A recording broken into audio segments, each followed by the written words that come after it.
Whataburger Friday Night Stars, presented by Game On Sports, live from the Star in Frisco, Texas, and the Dallas Cowboys headquarters.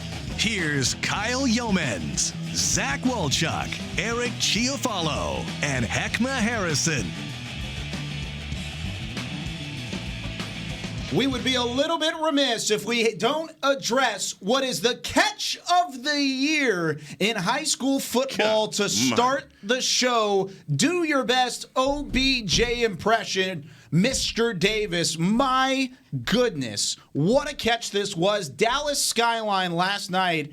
Oh, man, look at the elevation and the grab with two defenders on him in the middle of double coverage. And that's how we start Week 5 of Whataburger Friday Night Stars. Welcome into the WSWBC Mortgage Studios in the Star in Frisco, alongside the great Heckma Harrison, Eric Chiafalo, and Zach Wolchuk. I'm Kyle Yeoman. So glad you're with us here for Week 5 of the Texas High School football campaign here in 2019. And it's blown by, guys. We're almost halfway done with the regular season, but there are plenty of storylines to go around, and overall, it's been magnificent through the first 4 weeks.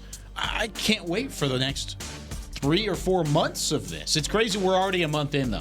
Now, and we're getting into district play now, boys, so you're starting to see the rivalry games, a lot more homecoming. The mums will be out in full force. Oh, I love the mums. The gigantic mums. Oh, they're like the trifecta now. It used to be like when I like was a in school. garden. Yeah, it was like one little circle of stuff. Now there's 5 of them, and it's like it weighs 100 pounds, and it's bigger than the girl that's wearing it. It kind of looks like a hubcap. Yes, but like 4 hubcaps. A little bit. It's like ridiculous. That. It's ridiculous. Yeah, it went from the size of what would be, I guess, a flower, a normal flower, and like you said, it's now the size of a car tire. Yeah. And you just wear it. Where do you I don't even know how you effectively. I got Wolchuk a mum. Yeah. Where is it? When is our Whataburger Friday Night Stars? Perfect. Well, you used to be able to just clip it on to like your shirt. Now these girls actually have to wear it as they've a got to put it necklace over around their neck because it's so big and So so it's a heavy. chain. It's practically. Yes. It's a turnover chain. That goes all the way down to the floor. Hey, have you guys ever, was there ever a point where I could have found you guys on a random Friday night in your high school years wearing a garter on your right arm? Yes. No. Okay. Yeah. Okay. No. Heckma's the only one that. No. Now, were they doing mums?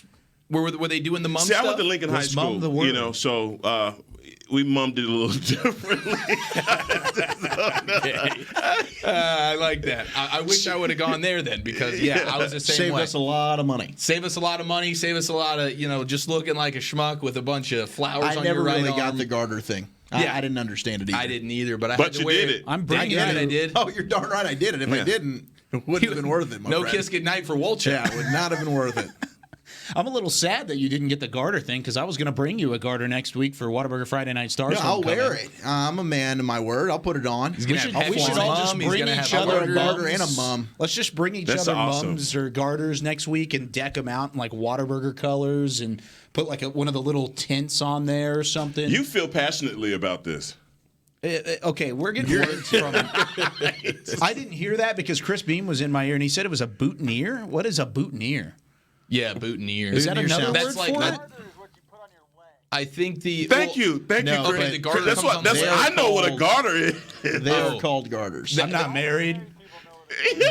I'm not married. I don't know what that is. I don't know if a lot of the high schoolers we have to wait until these guys get married to understand what a garter is. I thought a garter was what you put on the arms. No, they're both. So yeah, boutonnieres, yes. Garters, no.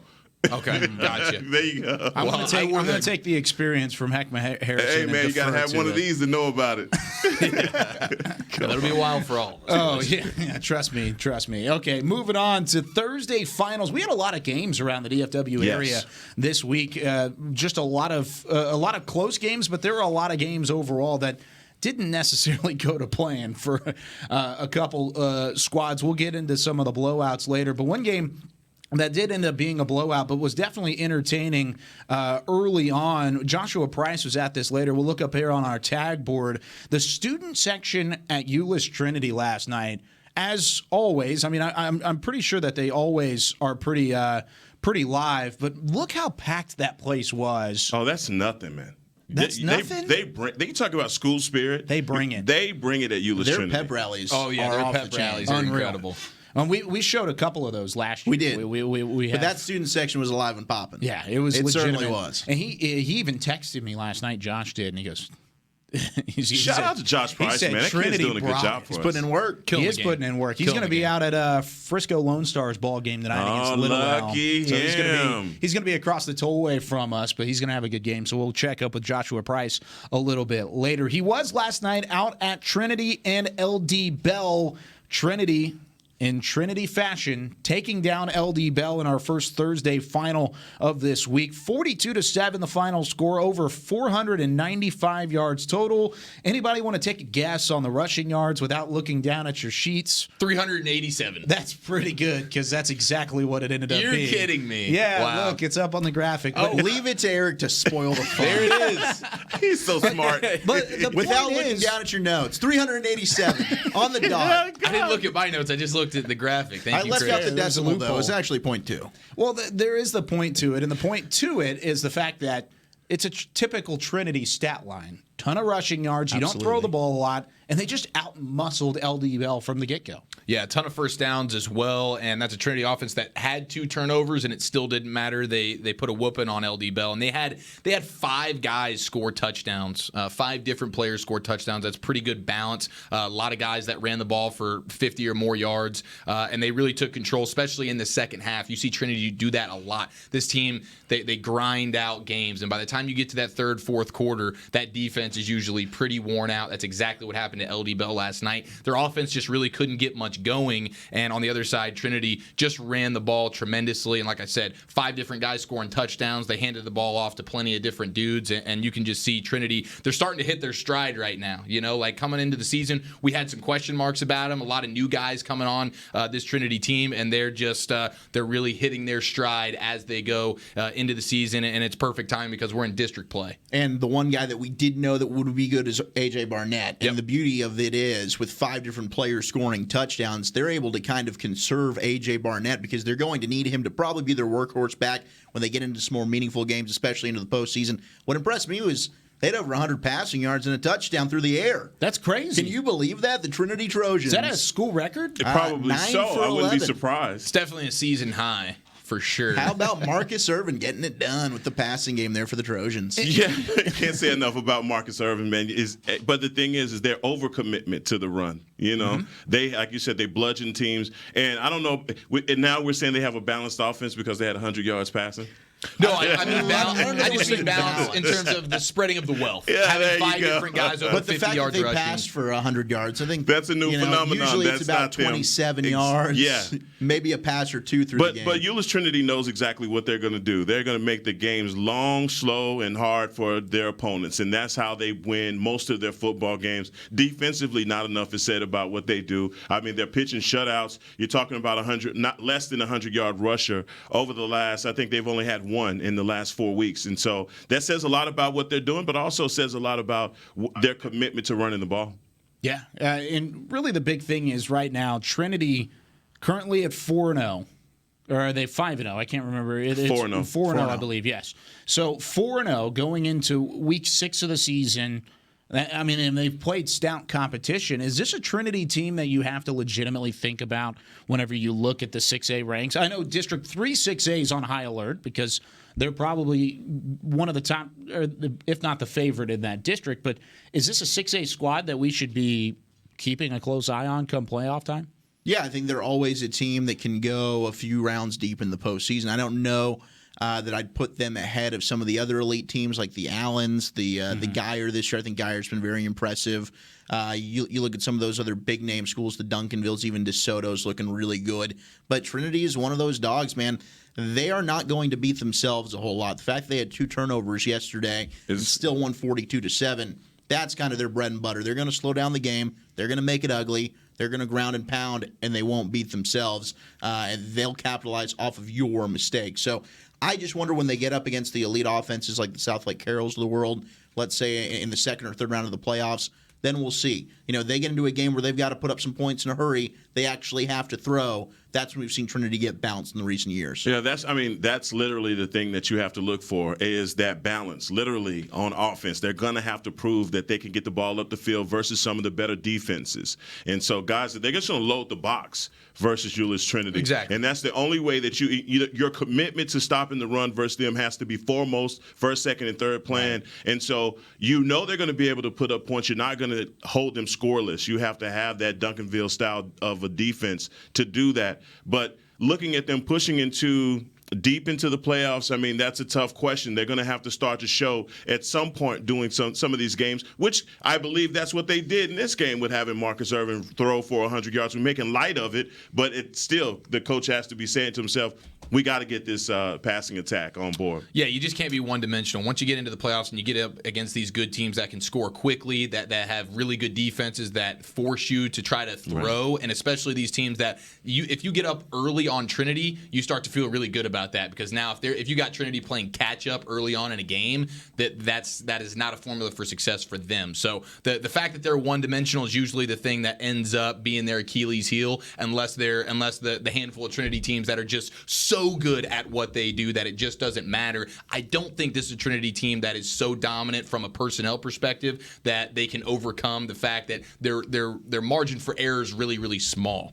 And so that's probably going to be what ends up hurting them when you get into the playoffs. But when it comes to week in, week out, they are a very, very tough opponent to have to play. If they're a team that's able to slow down the game in a playoff situation, even against a high-flying offense like an Allen, like a Prosper, whoever you want to talk about going into it, they might have a chance to win that game come playoff time. I think the passing game's huge, but if you stick to that, there's an opportunity there to make a deep run. Another team that I'm kind of interested about, and a lot of people are starting to kind of catch notice and catch wind of, is this Frisco Independence squad from across the way.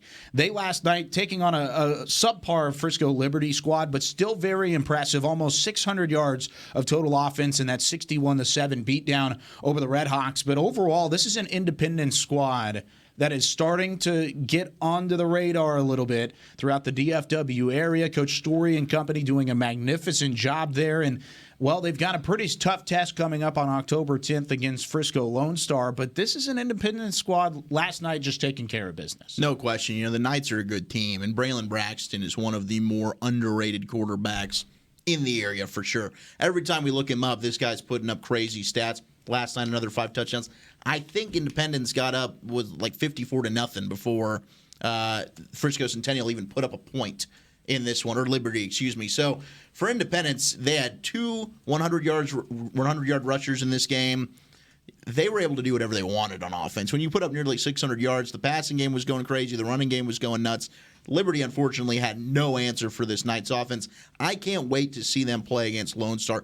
I don't think it's a game that they will win. But we'll see just how good they are when they do play Frisco Lone Star and the legit, probably best defense in 5A football. That's not the Denton Ryan Raiders. And they did a great job stuffing the run yesterday. I think they held them to, what's the number right there? 28 yards. Under 30 yards rushing is incredible. They had 12 tackles for loss. They were living in the backfield. They had 2 sacks. Their defense was really just as good as their offense was, and their offense was tremendous. Yeah, and I think this is a independent squad that is built to win this year. Built to win in the future, but right now it just seems like they are kind of clicking a little bit. I'm interested to see what they do against superior talent in teams like Lone Star. Yeah, that's what happens. That's what happens when you talk about Braylon Braxton and what the speed that he presents and also his throwing ability. 5 touchdowns last night. But you know what it's going to come down to, the fact that, Lone Star has Mims. That's true. Lone Star has Mims. True. And not only do they have Mims, they have Ford and Pittman. What they do defensively, I know the Knights are pretty good on offense, and what the defense did yesterday versus a Liberty squad that is struggling. No question. They are struggling, and so they took care of business. They did what they were supposed to do. I'm not trying to undermine that, but the truth of the matter is Lone Star is a different beast. That's all. They always will be a different beast inside 5A Division I. But one thing I also kind of want to touch on before we take a break here, the fact that Frisco Independence is such a disciplined squad, just 2 penalties for 19 yards. in that ball game, and that's been the case over the first 4 games that they've played this year. They've continued to be disciplined from the opening whistle, the opening kickoff, all the way to the final couple seconds. So that's something that is going to benefit them whenever they do go up against teams like Frisco Lone Star. Let's go ahead and take our first break here for Whataburger Friday Night Stars. When we come back, we've got a treat for you. Here from the Star in Frisco, the Star was invaded by the U. The DeSoto Eagles debuting their brand new Jordan uniforms. They're the first public school in Texas to be sported by Jordan. They got a chance to come to the Star. We got to get an up-close personal look at those new Jordan unis. We'll debut those coming up after the break here on Whataburger Friday Night Stars. Oh, my God. I can't wait.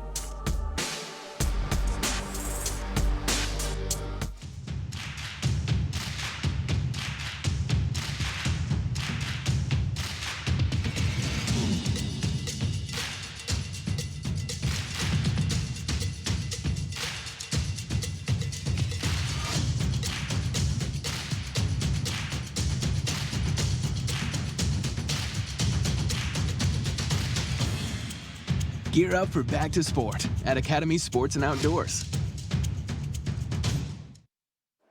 It's game day. A day that should be spent in the living room, not the kitchen. So next game, you just worry about the score, because we've got the food covered. With hand-battered, cooked-to-order, always fresh, never, ever frozen chicken fingers, craveable cane sauce, crispy crinkle-cut fries, and jugs of freshly made tea and lemonade.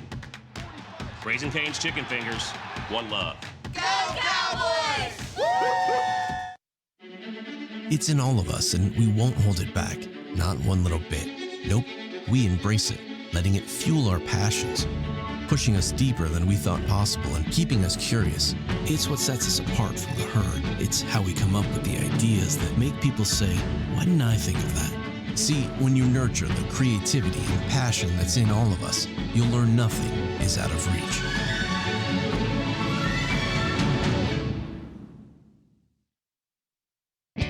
Get excited, Whataburger fans. Our one-of-a-kind mushroom Swiss burger is back. And now it's an all-time favorite. If you love mushrooms, you're going to love this burger. The double cheese, the mushrooms was absolutely amazing. It's a really good balance between the mushrooms and the Swiss. That au jus sauce on top. The creamy au jus sauce. It really complements the mushrooms. Everything just works perfectly together. It's just perfect. Every bite's perfect. It's not just a mushroom Swiss burger, it's a Whataburger mushroom Swiss burger.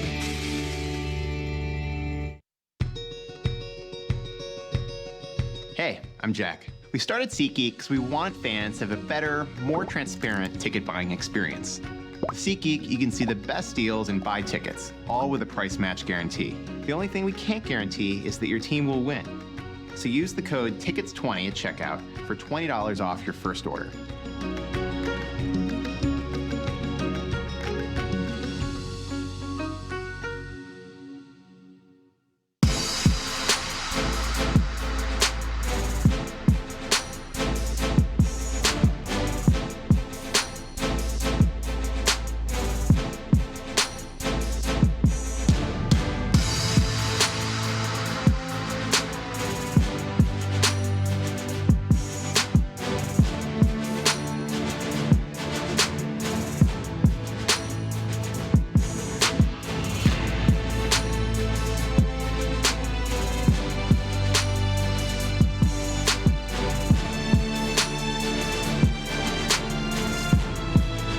First ever team in Texas high school football to have the Jordan branded uniforms, from the pants to the sleeves to the cleats to the jerseys themselves. DeSoto U is what they call themselves. Well, they invaded the Star, and they look nice, boys. Those look incredible.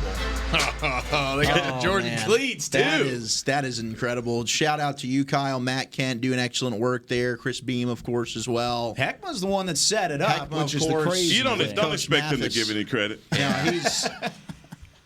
We've got some issues going on. We'll solve that later, but there's no issues in terms of DeSoto in the way they're going to look tonight against those Lake are Clean. Do I have any eligibility left, man? Going back and playing. I mean, don't think those so. are just so sick and just God almighty, that's amazing. Yeah, they are. That kind of brings us into a little bit of what I want to talk about in these uniforms, because these are so sweet. I mean, we just watched it, and as incredible as they were, my goodness, that wasn't around in your day, Heckman. No. Nor was it around in your day or in my day. Like, it was not around in anybody's days, because it's just now becoming a forefront thing, this arms race, not only with the jerseys, but with the helmets, and also with the facilities, the weight rooms, the indoors, all the different things that high school football is becoming. I mean, we saw what Salina did as a 4A school. They built a whole thing, something that would make Division I colleges a little bit upset and a little bit jealous of. That arms race is here, no matter if you're wanting it to happen or not. Well, you got to see that a lot of these teams are big-time programs, nationally recognized. You know, teams in Florida have been doing that with the St. Thomas Aquinas that have programs just like this. Texas is just getting around to it. I mean, because we know that high school football has become a business also. You know, people are getting heavily involved in it, and districts are getting smart. They're allowing themselves to be able to bring in on those dollars by sponsorship, by Nike, and now Jordan Brand is getting involved. And I'm just, of all the uniforms that I've seen so far, I mean, there's been so many of those helmets that are sick. Skyline has those stupid. South Oak Cliff last year. Awesome. And now Duncanville getting in on the act with the only team in North Texas to have the Jordan Brand. I don't know what the process was from that. We got to figure what that is all about. But, man, those are some sick uniforms. And we've seen it go over to the stadiums. Look at Prosper's new facility, That's McKinney very fair. ISD Stadium. You know, Allen kind of set the standard, but now you're starting to see these Taj Mahals of Texas high school football just popping up left and right all across DFW and the state itself. I mean, this is a great time for Texas high school football. We wouldn't have had Friday Night Stars 10 years ago. So, look, we're thankful for it. No doubt. I mean, yes, it's sir. a completely different time altogether. And this is the funny part. I was talking with one of the coaches from DeSoto whenever he came up here and we filmed the uniform unveiling. But he was talking. He said, he's like, this might happen throughout Texas high school football. Jordan might pick up a couple teams, a couple programs here and there, but he said the colleges don't like it because you think about Michigan, for instance, a Jordan-branded college program, that's one of their pools to recruiting. Yeah. Is, hey, we want to get your kids here and put them in Jordan uniforms. It's not going to impress these kids quite as much anymore. Exactly. The nostalgia of being able to put it in or put on a jersey with the Jordan logo on it and that look as clean as that, even as cool as it's going to be to go from a DeSoto to a Michigan, it's still not going to have that same kind of pull as it would. So the college programs are getting jealous of Texas high school football, and I think that's crazy to think about. Yeah, I mean, well, that is kind of crazy, but you don't have to worry about going from the big house to DeSoto. I mean, just as far as the stadiums go and the teams and the lore goes with all of that, I mean, look, it's called capitalism. It's here, and it's going to happen, and you're going to see more and more high school teams. Not only did DeSoto get the Jordan Brand, they're also building their own indoor facility for DeSoto. They're also building a student center for their athletes as well. And that's almost par for the course now. I mean, you're almost in the minority at this point. If you're a major Texas high school football program without an indoor facility, it's almost like a little bit eye-opening because it seems like everybody's got it. And they're incredible. They got the weight room usually attached to it. They got coaches' offices in there. And then they got a beautiful turf indoor with a roof over your head. And it's just incredible for these kids. Well, especially with the heat. You know, these kids, huge. With two-a-days and what they're doing now in August and even late into September, man, we're still in 90 degrees. If you don't have an indoor, it's almost, what can we do to help you get that indoor facility? Because it's almost a must-have now with the heat here in Texas. The biggest eye-opening thing is for these kids that end up going to play D2, D3, and the step down from their high school football to going to play college. And they're in these football stadiums, and it's like, we got bleachers in here. We got 9 people at the games. We're playing on dirt practically. Our field goal posts are a little bit, sideways. We certainly don't have an indoor facility. That's a mean perspective right there, man. That's down. You don't normally think about it that much. But even when I was in high school, which was almost 10 years ago now, the drop off. I mean, my brother went and played D2 football, and from our high school facility to what he was used to the D2 program he went to, he was like, yo, this doesn't even make sense. This feels like a total downgrade. Yeah. And now it's just even more heightened because the stadiums, the indoors, everything is pristine from the uniforms all the way down to the indoors. And where you play on Friday nights, you're used to playing Friday nights with huge, massive crowds. You got the Trinity student section going crazy. It is an event on Friday nights. And then you go play for a D2 school on Saturday afternoon, and you're lucky to have, mom and dad there in the stands. It's a little bit different. It's kind of that step away from the religion that we joke about it, that Texas high school football is, but that's exactly what it is to a lot of people throughout the area. That just another side note, that DeSoto squad, and talk to them, they're debuting a weight room. A brand new weight room later this week. Good for them. They showed me a picture of it. I wasn't able to release it or anything, but it's a sweet weight room. And I asked him, I was like, do you guys have an indoor facility yet? And he goes, that's the next step. Yeah. So it's something different. It's always check. Checking off the boxes. Exactly right. One team that continues to check off those boxes and continues to impress, Denton Geyer. They've looked really good over the first 4 weeks of the season. Now into week 5, coming off of a bye week, and they just trounce the originally 3-0 Keller Central squad, 49-10, over 500 yards of total offense, and it looks like a Trinity stat line with the rushing yards that they put up last night. Yeah, and believe it or not, Central cut the Geyer lead to 15-10 in the third quarter of this one off a tipped interception that was returned to the Geyer 12-yard line, and Central was able to score going in on that to make it 15-10. And then after that, ensuing drive, the Texas A&M commit, Eli Stowers, who's having an unbelievable season. He takes a read option, 75 yards to the crib. That's all she wrote. Geyer scored 26 points in 7 minutes, 34 unanswered points to end the game, go on and roll 49-10. And the defense forced 3 turnovers, 2 of them interceptions off of Gavin White, who did not have a great day for Keller Central through the air. And that includes his big-time target, DJ Graham, who's a Texas commit. A lot of people are very excited about him. You got to give a lot of credit to Geyer. He did have 13 catches, but just 77 yards. So, they knew, hey, DJ Graham's going to get his. We just can't allow him to get that yak and make those explosive plays. They did a good job gang tackling, getting him to the ground. Eli Stowers going ahead and putting those 2 interceptions behind him. Finishes with 4 passing touchdowns. Cobb's on the ground, 160 yards and a touch as well. Geyer is really, really rolling when you look at their defense and a very complemented, balanced attack on offense. And, guys, that sets up Geyer next week hosting South Lake Carroll, a game that was bananas last year on the road at Dragon Stadium. This year, Geyer will get them, I believe, at C.H. Collins. So circle that one. That's going to be one of the best contests of the year. Probably decide who wins District 5-6A.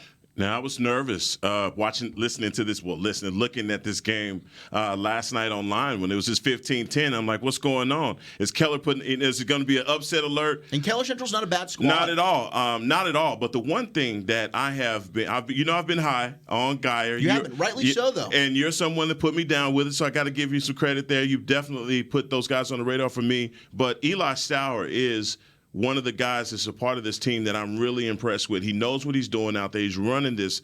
He's running this offense the way that Coach Walsh, I'm sure, has imagined it to be ran, and they're very explosive. But they do what a lot of the good teams are starting to do at this point of the year. They're separating themselves. They have that one factor that you can look at on paper and say, well, whoa, that's championship build right there. The defense is taking the extra mile. And that's one of the things that when you start talking about separation from these teams, they have to be balanced on both sides. We know what they can do on offense, but the defense, getting turnovers. Not only getting turnovers and tackles, they're turning that into touchdowns as well. And so they're throwing teams off, but also with the ball control. But Seth Metter, Eli Stowers, it's a great Keisha duo. Cobb, the law firm. What can you say about them? No, they're good. They're the real deal. It's good to see them overcome a little adversity as well. They didn't get off to a great start, as you mentioned. It's 15-10 in the third quarter, and then they finish the game in championship style, where they absolutely go on a tear, 34 points unanswered in the final 7 minutes of that game. That's how you close football games. And Stowers overcoming the 2 turnovers. So there was some adversity that they had to overcome, and then by the end of it, you see, wow, this team is their next level. When they're clicking on all cylinders, 34 points in 7 minutes, that's pretty next level stuff. And look, Geyer, people forget, Sean Robinson spent 2 years as the quarterback at Geyer before he transferred to DeSoto as a senior, led DeSoto to a state championship. But this offense was really at its best when they were winning state championships at the 4A level with Gerard Hurd at quarterback. And when Sean Robinson was at Geyer, it was more Sean Robinson was the best athlete on the field, let me out athlete and showcase my running ability, whereas he wasn't the greatest, most polished passer in the world. Eli Stowers has this Geyer offense humming that we haven't seen since Gerard Hurd graduated, and it's very scary. They are a legitimate state championship contender. I can't wait to see how they match up with South Lake Carroll next week. Well, when you have a guy like Stowers completing 10 passes throughout the course of a ball game, and 4 of those go to pay dirt, and 4 of those go for a score. I mean, that's 40% of your completed passes that are going for 6, which is impressive. And then you look at Cobb's, 160 yards, 10. King Cobb is, boy. 10 yards per attempt. He's nasty. 10 yards per attempt. He's been unbelievable. That's a guy or team that continues to work their way up the rankings, and we're going to keep an eye on. And it's the trenches. We talk about the skill guys, but their offensive and defensive line are incredible. They keep Stowers clean all game. They run for almost 400 yards, and as much as Cobbs has a lot to do with that offensive line we saw against Aledo early in the season, I think it was the first game of the season, and they just beat them up in the trenches. Then on the defensive line, they only give up 70 yards on the ground to Keller. So that is where these games get won and lost. It helps when you have a really good quarterback in Stowers, a stud receiver, and a stud running back. But when you win the trenches, that's gonna take you a long way. Yeah, all the front seven's been good. Grant Mahone back this year. He was injured last year, missed the season due to an injury. This year, senior year, going to Oklahoma State next fall. He's a big addition, getting him back healthy along that defensive line. And I'm interested to see how the trenches match up against a team like South Lake Carroll, because you mentioned Aledo, and I mean, Geyer's faced some stout competition already this season, in Aledo and Cedar Hill and teams like that. But overall, South Lake Carroll is going to be the toughest test. No doubt about it, and that comes up next week, 7 o'clock. That's going to be an unreal football game. Moving on to Lake Highlands and Skyline, our last highlighted Thursday game from Week 5. And, hey, look at the Skyline band. Oh, man, they win Battle of the Bands for me, baby. I mean, the sound is not on, but I'm telling that is a professional band. They're great. Okay. Skyline's incredible. They are absolutely great, and the football team looked pretty good last week. We started the show with this. The OBJ style grab from Texas commit. Say his name. Oh, man. Quaydarius Davis? Quaydarius Davis. Mr. Davis. Man, what a catch. I mean, that was if only the referee could have just scooted just to the left a little bit, good man. Yeah, come on, ref. What are you doing? Just trying to get a good eye on the play. Man, but Guy Frazier getting a beautiful shot, and last night's Skyline just all over Lake Highlands. Daryl Richardson, an incredible job. 3 touchdowns, 11 of 18. Beautiful efficiency through the air. This is a Lake Highlands squad. They had some high expectations coming into the year. Skyline, look out for Skyline and the Raiders, man. They're not only looking good with those helmets. Gosh, they look so good. They have started the season looking like a formidable opponent within that district. Well, you know what? You talk about the first game versus South Oak Cliff. They gave South Oak Cliff all they could handle, and South Oak Cliff escaped through the back door. But they got a bunch of speed for Skyline. Quaydarius Davis, Quaylen Farr, the Quay brothers. The Quays. I mean, they're pretty nasty. Highland Park, for the most part, man, they were in this game. But when it came down to the third and fourth quarter, that's where Skyline just put their foot on the pedal and pulled away. But like you said, Skyline is a team that you should look for. They got to play the likes of some Sam Houstons, some Duncanvilles, some Duncanvilles. Well, there's a good chance that they're going to be 2-3 going into Week 6 after Duncanville next week. I'm interested to see how they're going to play against Duncanville. But you look at the 3 losses that they would have if Duncanville indeed takes care of business next week. At South Oak Cliff versus Bishop Dunn, and then Duncanville on the road at Deville. So it's not necessarily the 3 losses that you would look at and be like, oh, they're 2-3. No. There's a legitimate chance. Disappointed. No. Outside of that Duncanville game, they could run the table and be the second seed within District 8, 6A, which you would have a rougher by-district matchup with how that seeding works out. But this is a legit Skyline team this year. They have done a nice job of rebuilding that program. One big number up on that stat line that I want to point out. Turnovers. Yeah, that's what I was looking at. And I would have liked to see the offense do a little bit more with that. You get 6 turnovers. Honestly, I'd like to see it put up more than 41 points. I'd like to see it run 203 for yards more than total, too. More than 16 rushing yards. You know what I'm saying? Yeah. So I think ultimately that Skyline offense is going to be a big question mark there. Their defense seems like they're getting the job done. Well, that's the thing about teams at this level. When you talk about taking it to the next step versus the Duncanvilles, or at least the division that they're going to be thrust into, you're going to have to definitely run for more than 16 yards. And so, they have big playability with their receivers, but just running the ball is going to have to be one of their specialists. And if you're Lake Highlands, you're looking at this saying, we turned the ball over 6 times, and we still just we didn't give up a ton of yards offensively, but the 6 turnovers is what's going to end up killing you. Yeah, it's going to shoot yourself in the foot. 5 fumbles. Oh, man. 5 fumbles. Got to hold on to the football. And it wasn't raining, right? No. Nope. It was hot. Extremely Was it dry dry night? last night. It was hot. But the thing is The that humidity, Skyline, that's what it was. That Skyline defense, there's something to be said about that, and those guys getting turnovers at pivotal points on the field. So they were giving the offense the ball in favorable position every time. It just goes to show when you look good, you feel good, you play good. Hello. I mean, that's Play just good, look good. Somebody came up with Somebody that. I did. don't know. We got It to was a figure that poet. out. Was it primetime?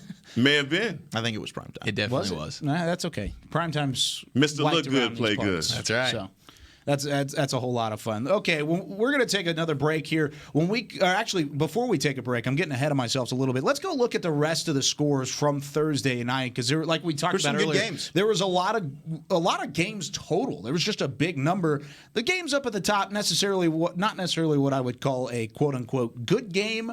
Arlington, oh my, and then you've got Colleyville Heritage. Oh my goodness, going up against a bunch of basketball games, right? Yeah, on one side. Yeah, for one team. For one team, that's a basketball game. We had a really good one last night at the Star. Frisco Memorial and Lebanon Trail, what has kind of become a rivalry game between 2 new programs in the DFW area. Lebanon Trail, who lost last year to Memorial for Memorial's first ever program win. Lebanon Trail's now all of a sudden 3-2 on the year and got a big district win last night. Rowlett in a close one. North Garland. Great game. And I told you, Kyle, about 10-6A, the parity in that division. Alex Rout with a 43-yard touchdown. Man, North Garland was coming at undefeated going into this game. Rowlett, people had thrown the towel in on Rowlett, and looky.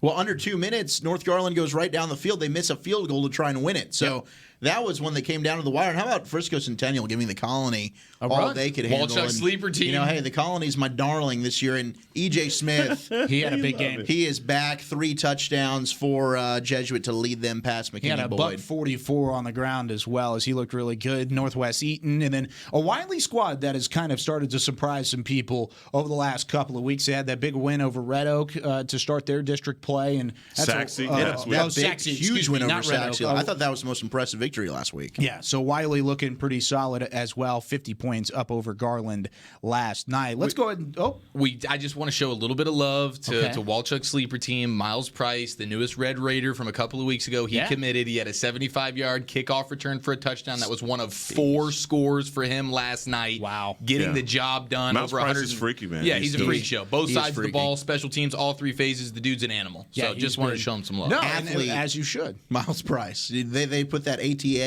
next to a lot of people. For That just Miles mean- Price, it really is. He's He going to can fit do right everything. in. It kind of reminds me of what Grant did at Texas Tech during the Cliff Kingsbury era there with the Red Raiders. I Jakeem? could see that. Yeah, Jakeem Grant. Now up in the NFL as well. So He's a Miami should Dolphin. be fun. We saw him last week at AT&T Stadium. So how about that? Let's go ahead and take our break. Going into the Friday previews here on Whataburger Friday Night Stars. When we come back, we'll hit the likes of Arlington Lamar. Arlington Martin should be a fun one in District 4, 6A. We've got Keller, South Lake, Carroll. We're going to preview a lot of games coming up next.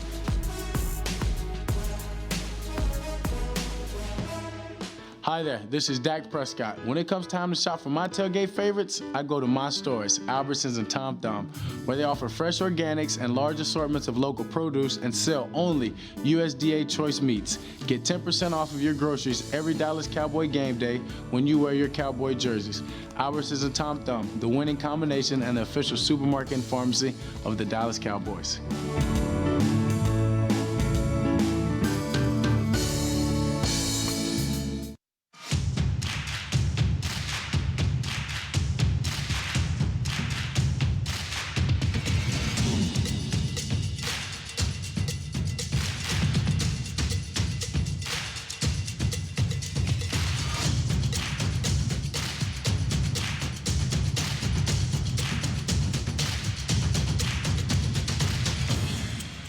Gear up for back to sport at Academy Sports and Outdoors. Ashley Home Store, the #1 furniture and mattress store in America. We have all the major mattress brands at a guaranteed low price. Plus, we have furniture for every room in the house and decorator accessories to make it yours. With multiple locations, personalized service from knowledgeable associates, and convenient finance plans to fit your budget. Ashley Home Store, the official furniture store of the Dallas Cowboys. This is home.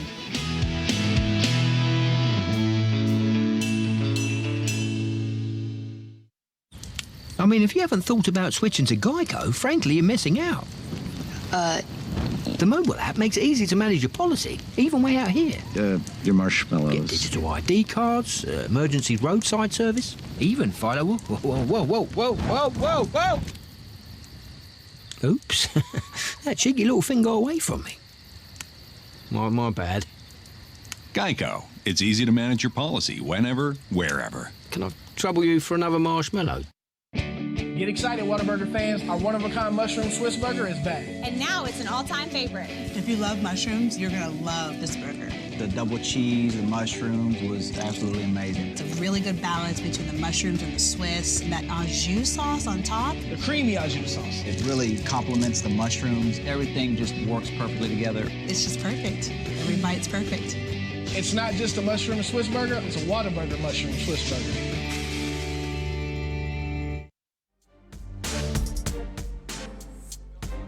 The beautiful Star in Frisco, home to the Dallas Cowboys headquarters.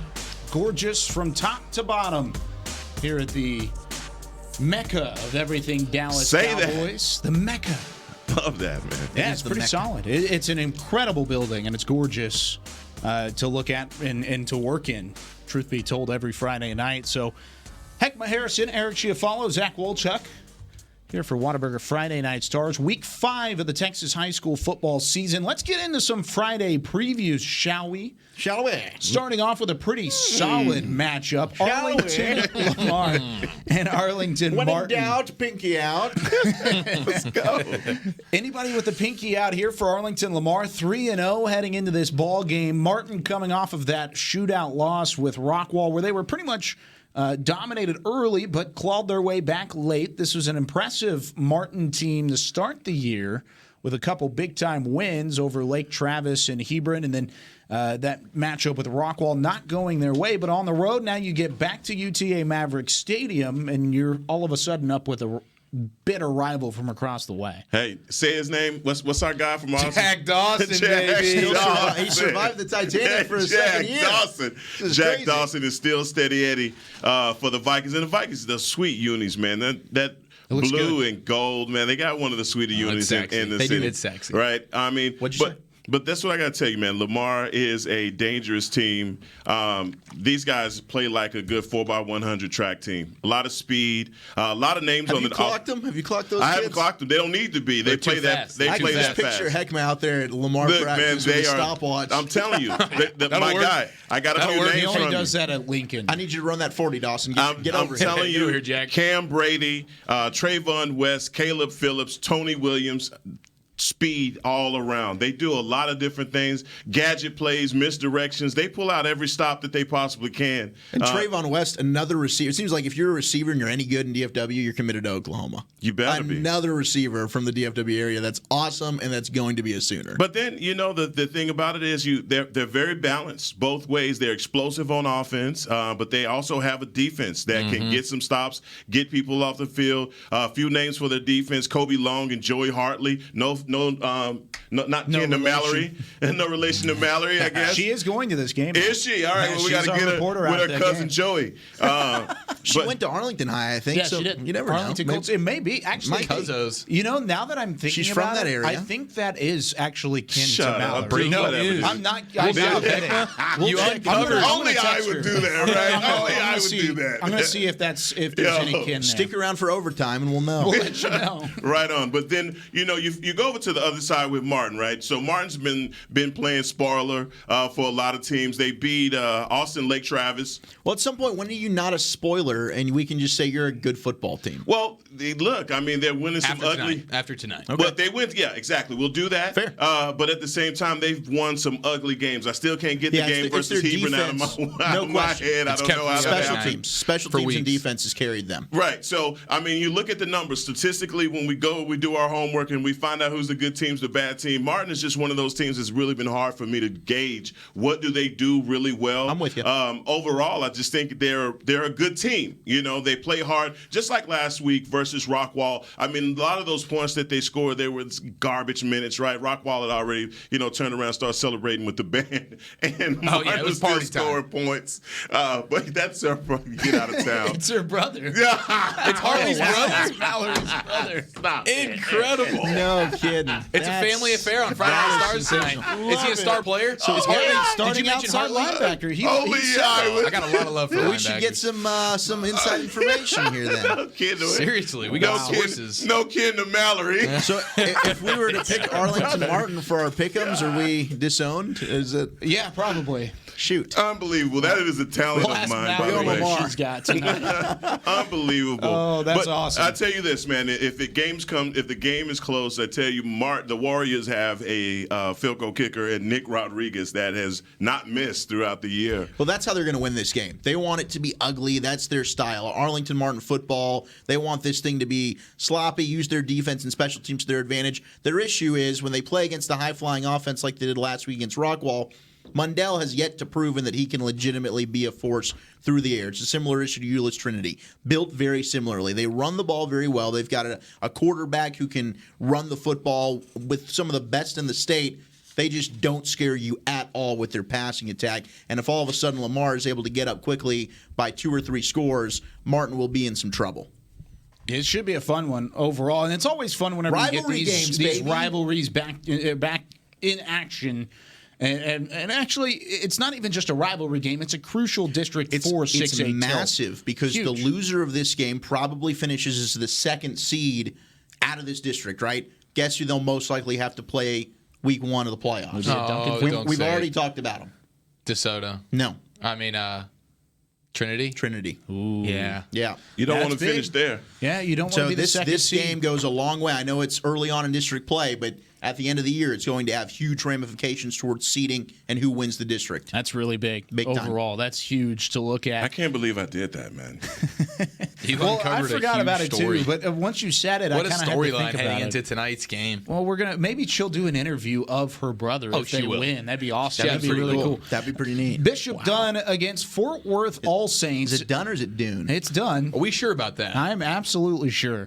Fort Worth All Saints coming off of a big win last week over Parish Episcopal, where they shut down Preston Stone and company and that ball club, but 462 yards on average for this All Saints squad. Well, they've got a pretty decent matchup with pitter-pattering Bishop Dune. God darn it. We got it! We got High it! five. That's mental now. You guys You just can't get we it can out, shut man. it down. It's Bishop Dunn, but you What a guys show. keep doing this. Okay, but against Bishop Dunn.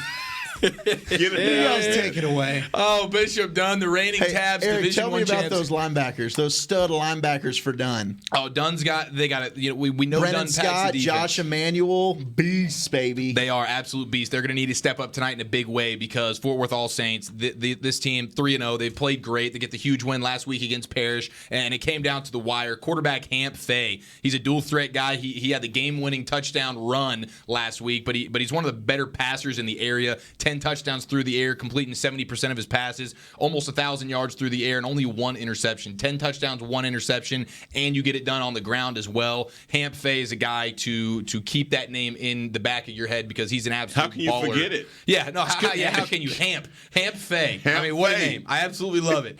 So Hamp Fay's an absolute stud. He's got a couple of players. Jacob Matlock. This dude gets it done on the ground and through the air. Over 200 yards rushing, over 200 yards receiving. Hasn't found pay dirt yet, which is interesting, but Peyton Kramer's the guy that's taken all the touchdowns. He's their big receiver, almost 200 yards through the air so far this season, 4 touchdowns, and Fort Worth All Saints is just really clicking right now. The momentum is on their side, and that was a big win last week against Parrish. On the other side, Bishop Dunn, 2-2, not what you want to be if you're the reigning TAPS D1 champions, but they had a couple of early road bumps. They get off to a 2-0 start, and then they have to play the 6A powerhouse that we already talked about, DeSoto. They get smashed 49-0, and then they had a tough loss last week at San Antonio Cornerstone. That was last weekend. It was a 26-23 loss. The big concern is really, can Dunn, do they have enough offense to match the Saints, who are putting up 40 points a game? And Bishop Dunn hasn't scored more than 23 in any game this year, and that was actually last week against San Antonio in the loss. So,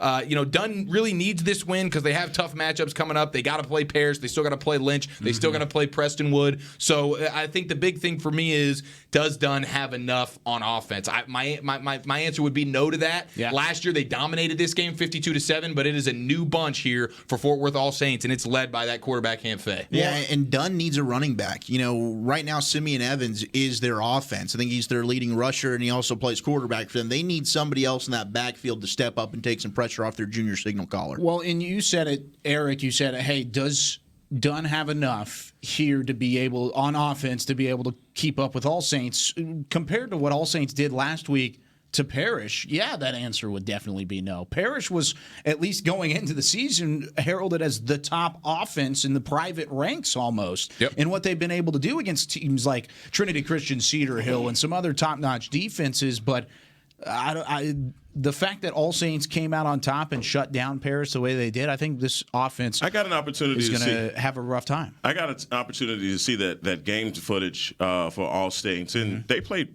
tough. I mean, the Preston Stone is having a tough time passing the ball because of the pressure that he's getting from the defense. I mean, credit to Faye and that offense with Matlock. Those guys are Matlock a very patient runner.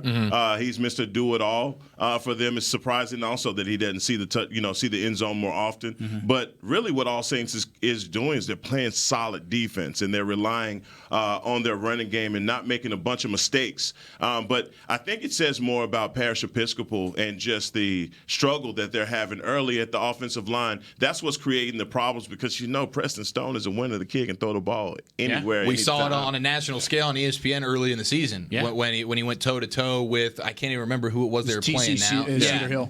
That's right. Hill. So we've seen him. We know what he can do, but like you said, that they don't have the line play probably to get it done, and All Saints has shown that they do. And then again, Dunn, they really depend on their defense. That's what led them to the championship last year. No and doubt. This year, the defense is still very, very solid. Walchuk rattled off all the stud linebackers they have, but they lost a handful of guys that were key pieces to that defense. And now instead of giving up, say, 12 points a game like last year, they're giving up almost 26 points a game. Yeah. So that's a problem when offensively you are centered around your quarterback, who is an okay passer, solid runner, but you have no one else to help him out. Well, guys, we're going to take a trip from the private school ranks to the District 4 5A Division I ranks for our next matchup. This is going to be rough to talk about. Denton Ryan on the road against Denton. And I'm going to read off some scores for you. This is Denton Ryan's first 3 games versus Mesquite Poteet, 52-6. 24-0 over Keller Fossil Ridge, which seems pedestrian at this point, and then 63-7 over West Mesquite. As for Denton, they started the year off well with a win over Lake Dallas. Looked like things were up and up for the Broncos. Since then, 75-0 to Frisco Lone Star. They lost that game, and then they lost to Frisco Independence 63-7 last week. Guys, this Denton Ryan Raiders team might score 100 tonight. Well, for the Broncos, it's been turnovers. 7 turnovers in their last 3 games is really going to create some lopsided scores for you. And that's not a good sign when you're going up against the Ryan defense that's allowed 13 points all year. And, oh, by the way, Drew Sanders is expected to play tonight. Say that again? You said they allow 13 points all year, not on average? No, 13 points all season. Well, you look at it, they're 4 points per game allowed on average. Yeah, so they're pretty good on the defensive side Just of the football. a little bit. And they've been without their stud. They've been out without their Drew best Sanders player. hasn't played the last 2 games. Ryan's won 15 straight versus Denton. They lead the series overall, 15 wins to 3. Now, I will say the Broncos have hung with the Raiders into the second quarter of the last couple of years. Wow, impressive. They've given them a run for most of the first half, and then Ryan's gone ahead and put their foot on the gas and pulled away. The Broncos don't have enough on offense. Davian Guajardo at quarterback, running back Connor Shelley, they're going to have games of their lives tonight if they want to compete with Seth Hennigan, who's looked a lot better throwing the football than he did a year ago. This time already 11 touchdowns passing. It's Bailey. And that's then game-changing Amani for Bailey them. on the ground. Not to mention the athletes you've got on the outside with Billy Bowman Jr. and Jatavian Sanders, who both play both ways, of course. So, don't they all? I've got Texas a question. commits as well, the pair of them. I'm going to pose this question to you guys, and then we're going to move on to the next game. Over, under 100 yards of total offense for Denton tonight? No. Under? You're going the under? I don't know if it was a yes or no question. Under. It's not I'm going to say under as well. Yeah, it's not happening. Ooh. It's tough. That's hard. It's Over, tough. under. Probably under. Over, under 4.5 turnovers. That's unfortunate. I'm going to say under 4.5. I'm going to go 3. I'll take the over. Let's go for it. Let's get 5 You're gonna tonight, think Ryan. five Drew Sanders is back. turnovers? We'll have at least 3 pick sixes in the I first bet they have quarter. a special teams touchdown. Yeah.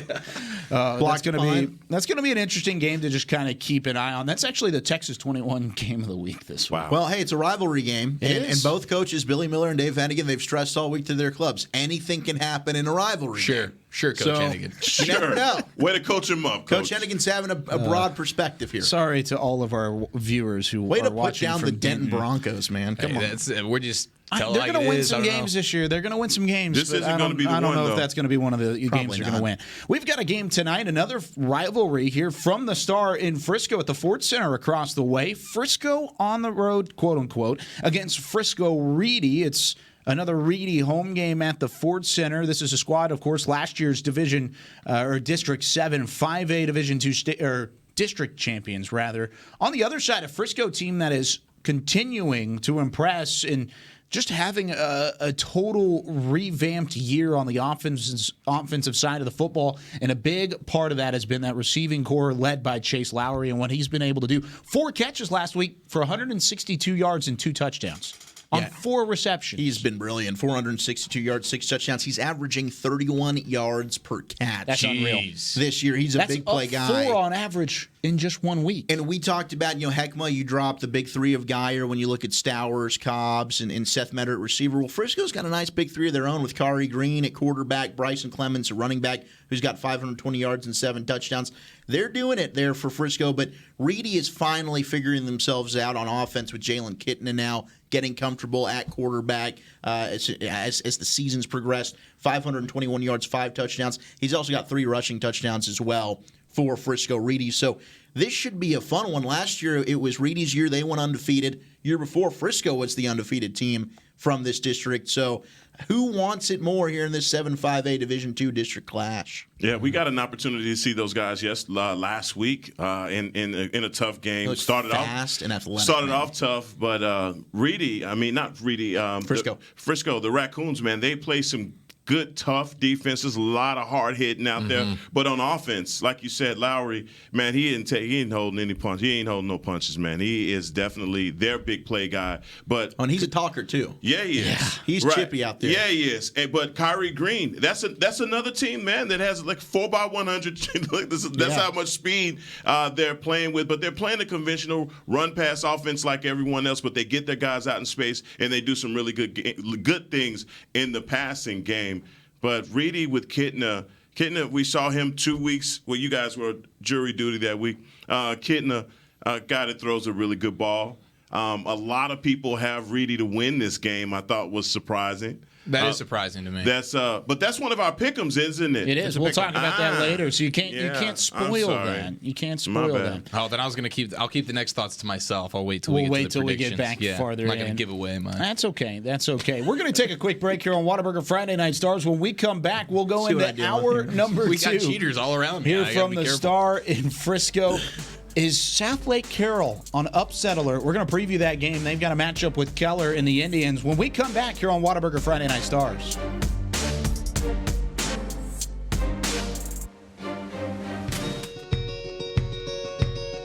Hey, I'm Jack. We started SeatGeek because we want fans to have a better, more transparent ticket buying experience. With SeatGeek, you can see the best deals and buy tickets, all with a price match guarantee. The only thing we can't guarantee is that your team will win. So use the code TICKETS20 at checkout for $20 off your first order.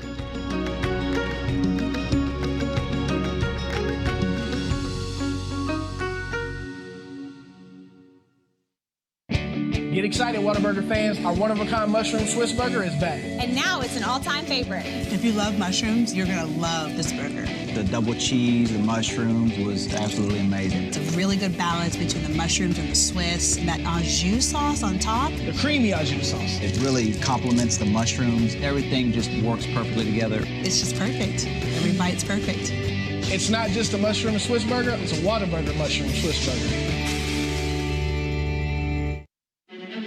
It's in all of us, and we won't hold it back. Not one little bit. Nope, we embrace it, letting it fuel our passions, pushing us deeper than we thought possible and keeping us curious. It's what sets us apart from the herd. It's how we come up with the ideas that make people say, why didn't I think of that? See, when you nurture the creativity and passion that's in all of us, you'll learn nothing is out of reach.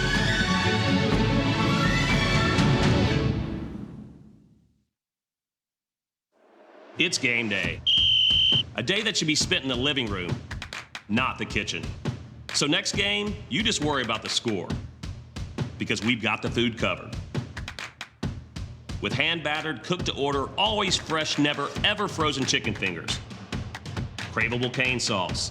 Crispy crinkle-cut fries, and jugs of freshly made tea and lemonade. Raising Cane's Chicken Fingers, one love. Go Cowboys! Woo! I want it. I can't believe it. That car brought his karaoke machine? Nothing but a heartache. No, I can't believe how easy it was to save hundreds of dollars on my car insurance with Geico. Tell me why I never wanted you to say. Go, Kevin. Go, Kevin. No.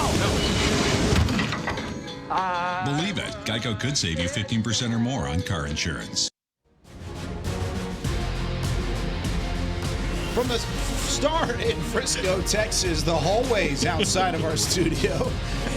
Heckma's losing it over here. Getting the job done today, Kyle. Golly, doing it up, Getting baby. it done. You're really doing it up today. I'm trying.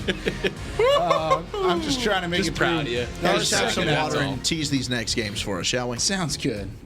Keller on the road against South Lake Carroll. All right, so to answer your question. Upset alert. No. No. You don't think so? No, I You're don't the think one so. that posed the question. You don't think the Keller Indians have a shot? I think they've always got a shot, especially whenever you're only giving up 13 points per game defensively and you're scoring, or not scoring, but you're putting up 428 yards on offense. In fairness, those games have been against Abilene Cooper, which is probably the best team they've played. Their only loss. Berkner's not very good, and Grand Prairie's not very good. Okay. So those numbers are a bit skewed. Well, tell me about it. They're a bit skewed. And Jobo is the only chance the Indians have. They can run the football, and Jobo, who is their best returning player from an outstanding Keller team last year, they're just not as good this year. They graduated a lot of talent.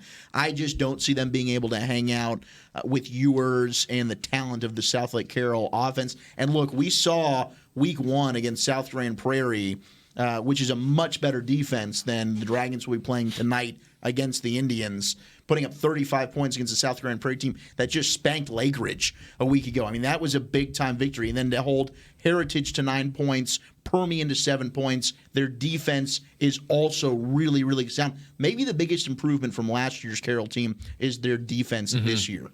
Absolutely, and their point differential plus 97 through 4 weeks, like that's pretty dang impressive right there. They're putting it on teams, and Ewers, the young quarterback that everybody knows, he's only a sophomore, but he's highly, highly touted pocket passer. He's a spacey man out there at the quarterback Yes, position. he absolutely is, and he's getting better and better each week. Is what you'd expect from a sophomore. High expectations for him, and that offense they're really starting to click. And you said it; they've already played against a South Grand Prairie defense that we know is athletic, very, very fast, very, very stingy. energy, and they did a good job against them. And this is at Dragon Stadium, fellas. This is going to probably be a halftime situation where we're looking around going, all right, is Ewers even going to come out in the third quarter? Yeah. Well, hey, wait a minute now. That's where you start talking upset alert if you're looking over somebody looking to the next week. And to add on to that. Oh, you think maybe they could be looking ahead to Geyer? They could be a trap game. It's a look-ahead game. Ahead. Oh, my gosh. All of a sudden, I'm buying it, huh? That's what I'm saying. I'm still not buying it. Upset alert. But you never know. I thought you were going to buy in for a split. You never know. No, I do love Nchobo. I love his game. I think he's one of the best running backs. Well, we've last got in the year, area. Over 7 yards per carry. He had a phenom. The kid had a bunch of yards. But you talk about Ewers. How do you say his last name? We're going with Ewers. It just sounds better than Ewers. Yeah, it sounds way better than Ewers. But then again, is it Dune? Is it done? Who knows? I'm pretty sure that's done, but we get Kyle every year with the Dune. Every year. It's almost every week. Almost every week. We're trying to go 2 for 2. We're going to get it done before the end of the night. We'll get you again. I think in overtime he's going to mess up again. No, South Lake Carroll's defense, they got a few guys, one in particular going to Clemson that is just RJ just a little bit. And they've had to play a lot of games without him thus far. He's been a little bit banged up, and they've done all this dominance on both sides of the ball mostly without their best player. And you can only hope that he comes back healthy and it's sooner rather than later, and that's just going to give both sides of the ball a total jolt because he's their best receiver too. Yeah, so the dude's a stud, and they've been playing without him, and they've been playing well without him. Yeah, and that's a South Lake team that a lot of people have way up in the standings. And rightly so. I think they've beaten 3 really good teams. I think those are all playoff teams. Well, Colleyville Heritage, we'll see. But ultimately, I think they could be the 4th seed from their district to make it. We've got another rivalry game on the tap tonight as well. This one from Flower Mound as the Jags welcome in the Louisville Fighting Farmers. This is going to be a ball game, guys. I mean, the Louisville Fighting Farmers defense has been nothing but stout so far against Grand Prairie, who we talked about. Maybe not the best competition. Sam Houston, and then they were able to outscore McKinney Boyd last week 41-16, but a big test in the Jags this week. This is going to be a fun one overall and another just downright gritty rivalry game. Yeah, Louisville's been really, really good this year, and we knew their defense going back to last year was fantastic. It's their offense that's been surprising. The offense has been a very pleasant surprise, 43 points a game, over 400 yards a game, and that's a defense that is still playing absolutely incredible. They haven't allowed a team to score more than 16 points all season long. Now, on the flip side, you have Flower Mound that's been a little bit underwhelming this year. Blake Short still had a really good year, the senior quarterback who had a stud year last year. He's got 870 yards through the air, 62% completion percentage, 11 touchdowns to 0 interceptions. So he's played really, really well, and the Jaguars have put up at least 34 points in every single game. So it's going to be a good test between Blake Short, Pierce Hudgens, who he's been solid, but I don't think the expectation's so high for a guy like that. He's averaging 5 yards a carry. He's got 4 touchdowns, but through 4 weeks, I would like to see him have more than 260 yards on the ground. And so part of me is wondering about that Flower Mound offensive line. How are they holding up? They've been able to protect Blake Short relatively well, but I don't know that they've opened up the necessary holes for a guy like Pierce Hudgens, who we know is an absolute stud, but statistically speaking, he hasn't been the workhorse kind of back that we expected of him this year. And I think that's part of the, sort of the underwhelming aspect of Flower Mound right now. They're sitting at 2-1, and defensively, they give up 400 yards, over 400 yards a game. That's problematic as well. Louisville, they got a couple of juniors here, and it's their quarterback, Taylon Green. He's been extremely efficient, 670 yards, completing 70% of his passes, 9 touchdowns to only 1 interceptions. He's taking care of the football, and he's getting it done through the air. Isaiah Stevens, the other junior, these two guys coming back next year are going to be an absolute force. And Isaiah Stevens right now, 19 catches, 300 yards, 7 touchdowns, over 15 yards per catch. That's getting it done big time. And you talk about point differential. We're starting to get into the season now where point differential can really show you something, all right? And Louisville, plus 97 in point differential. They're not just winning, they're absolutely dominating teams. And the fact that their defense is only giving up 11 points per game, and now they have an offense to back it up. Just spit? That's big. Yeah, well, you thought that's pretty impressive. You thought if they thought Prosper, if Flower Mound thought Prosper brought a defense, where did they get a load of this Farmers defense? 16 points. Right. They haven't given 16 points is the most they've given up this year. So that's going to be a fantastic matchup with Flower Mound's offense, 34 points at least in every game they've played, versus the stout Louisville defense. Not to mention Louisville plays some pretty good special teams as well. at Louisville. We saw some wacky things happen with Louisville home games last year. This is a big one within 6-6A. Again, playoff implications. Loser of this one, I believe, then gets the second seed in this district, barring any craziness. We never know what can happen. It's still early. The second seed will be slotted to play, most likely, South Lake Carroll. And if it's not Carroll, it'll probably be Denton Geyer. So either way, it's going to be a tough opening round matchup. This is a massive game at Louisville between the Jags and the Farmers. Yeah, the Farmers have a defense that is playoff ready right now with what they're doing. And so Taylon Green's been sensational for them. Last year, that was the issue. We just didn't know about their quarterback play. Taylon Green seems like he has answered that for the Fighting Farmers. Well, and also not to mention Flower Mound coming off of a bye week.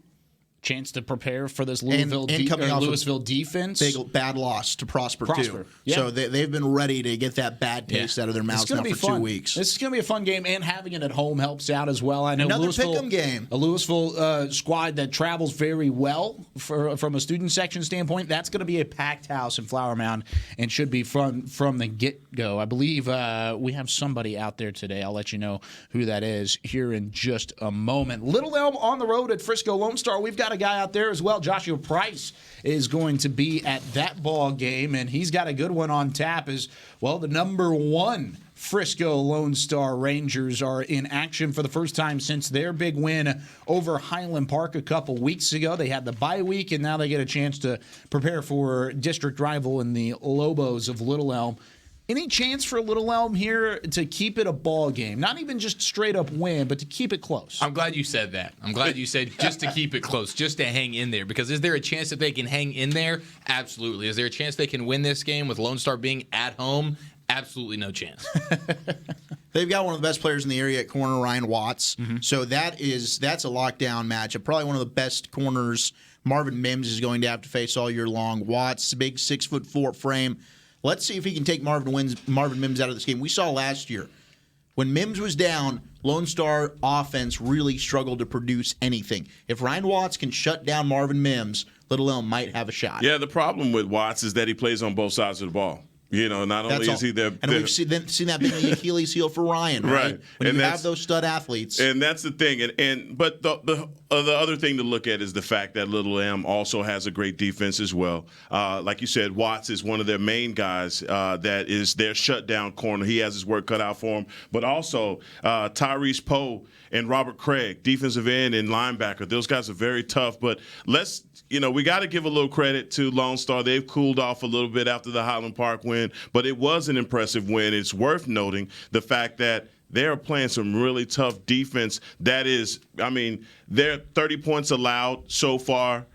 In play, Chandler Morris and the Scots to 19. That's it. You don't see that happen, right? And so there's some things that have to be mentioned there. The way that they play their scheme, man, once you watch them on film, you see how exceptional they're playing that 3-4-4-3 defense. You can't run any RPO against them with Tyron Pittman sitting out there. The kid's 6'4", 200 pounds, and he's waiting on it. And when you bring that quarterback around, that he is punishing your quarterback. And so after 4 quarters, you stop doing it.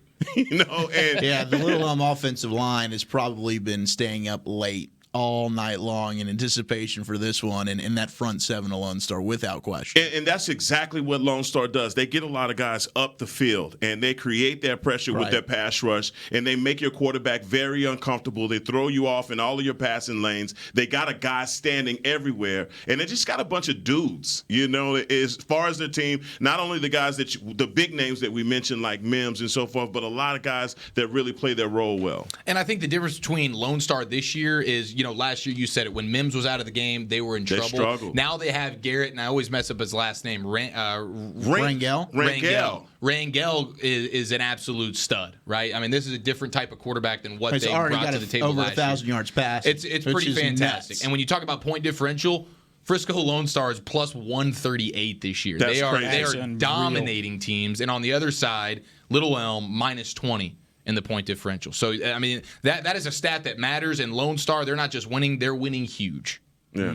That's and like you said, the point that Rangel has come in as at quarterback. When you think about it, he wasn't even slotted to be their quarterback. It was due to an injury that allows this kid to play. And That's right. I don't believe that even if that guy's healthy, he could get his job back. No, Absolutely not. The Dak Prescott effect was in full force. Exactly. But Rangel has come in and he's played like that. But you think about all of the quarterbacks that we have in North Texas right now that are playing lights out, guys. Phenomenal. Oh, look at the NFL. I think there's 8 starting quarterbacks out of the 32 from the state of Texas. We produce better quarterbacks than anybody, bar none. We are the home of quarterback greatness. That's awesome.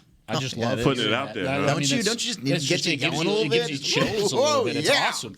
Let's go. Overall, and it's facts. That's the biggest thing is it's facts. Moving on to Lovejoy and Denton Braswell. This is a game in the past that Lovejoy has dominated. The Leopards have over the past couple of years, but now Denton Braswell kind of starting to find their footing a little bit in the area. They're 2-2. Big win to start the year over Red Oak. They took down Frisco Memorial last week after a close game with that Frisco Raccoon squad that we mentioned earlier in the show. But this Lovejoy Leopard squad trying to find their footing a little bit on a 2-game win streak after their season opening loss to Colleyville Heritage. The Leopards on the road here.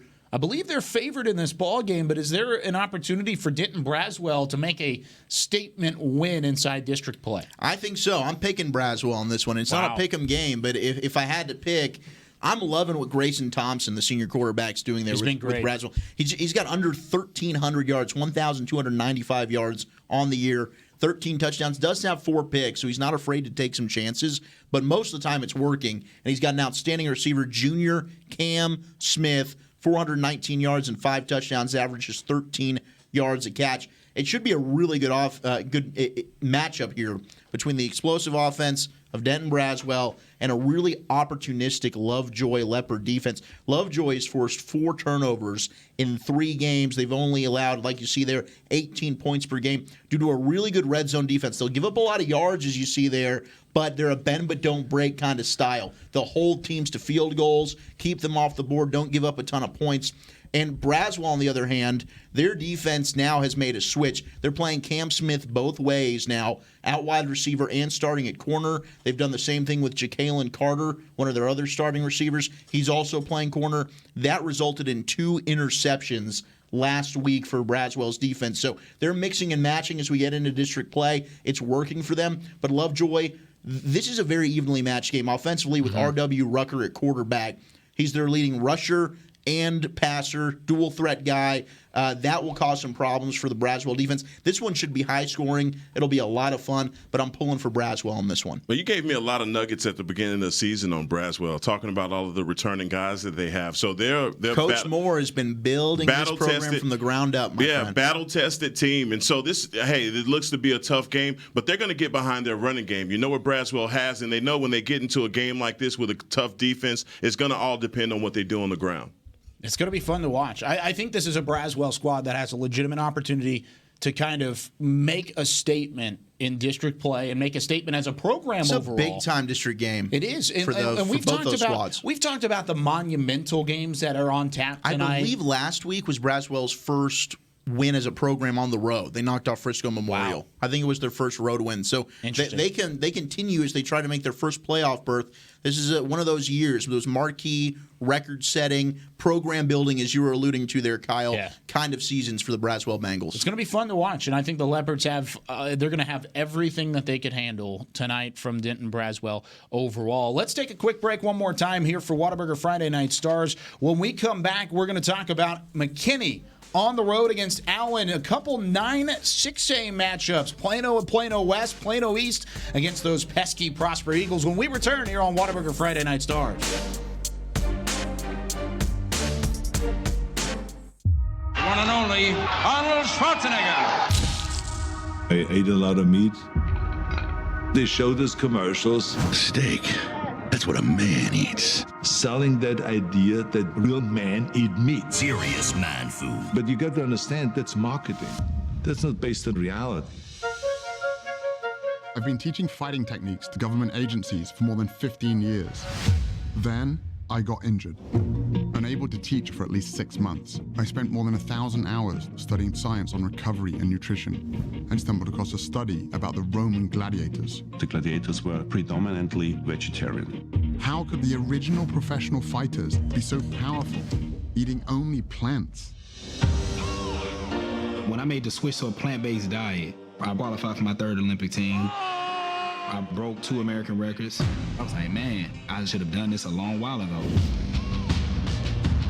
When I went plant-based, I wasn't sure if I was going to survive. And I actually became like a machine. One of the biggest misconceptions in sports nutrition is that we have to have animal protein to perform at a high level. That's just not true. Sometimes you have to do things that you know your competitors aren't doing.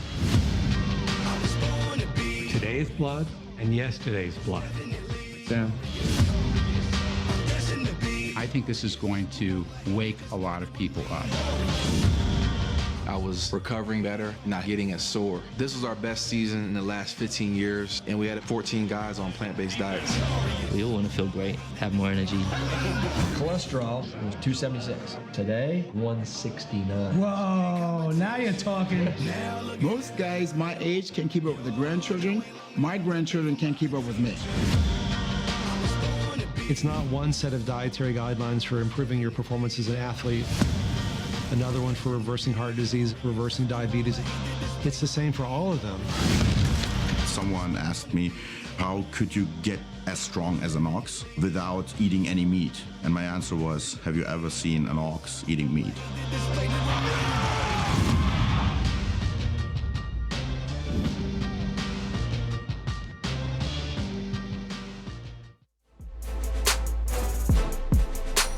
Back here on Whataburger Friday Night Stars, where for nearly 60 years, we want to tell you about North Dallas Bank and Trust Company. They've been dedicated to helping Texans like you meet your financial goals with full-service banking centers in North Dallas, Irving, Plano, and Frisco. North Dallas Bank aims to provide banking for smarter choices in business and in life. More information is available at ndbt.com. North Dallas Bank and Trust Company is member FDIC. So moving into some more of these Friday matchups, and we've got a lot of District 9 6A on tap tonight. McKinney on the road against Allen gets us started off, and this is an Allen squad, of course. We know what they bring to the table, but a McKinney squad is Allen that's any been good? Yes, they're very good, Zach. But over 40 total points per game heading into this matchup with Allen overall. Yeah, Allen getting Raylan Sharp back seemed like that was Why does it seem so hard for you to say something good about Allen? Really the cure. No, look, man, I've been pretty praiseworthy, I think, all year of Allen for the most part. I'm a big fan of Raylan Sharp. I think he's a fun, exciting player to watch. I've been impressed with his ability to take over and fill some pretty big shoes there with Grant Tisdale, who put up crazy bonkers numbers. But coming into this season, Raylan Sharp, when you start to get Lil Kyler praise in Allen in those halls, you better live up to the hype, and Raylan Sharp has done so. Yeah, well, from the first snap of the season, he goes, 75 yards, 80 yards on the ground for a score? Bye-bye. Hello, little Kyler. He is the truth, absolutely. And they're coming off a big win over my Plano Wildcats, 56-20. So really, get really emotional wasn't close. 56-20. Oh, you know, it was a close game. That's really actually for Plano and Allen, the way that those games the have score's been not the last indicative of how close the game was. Plano I covered think the Plano spread. might have covered the spread. Well, that's because the spread was 150 points. It was like 56. So give me a break. Gotcha, Come on. Good Lord. Well, let's talk about your Plano Wildcats. 9-6A, 2-2 on the year. They might get a win tonight, though, on the road against Plano West.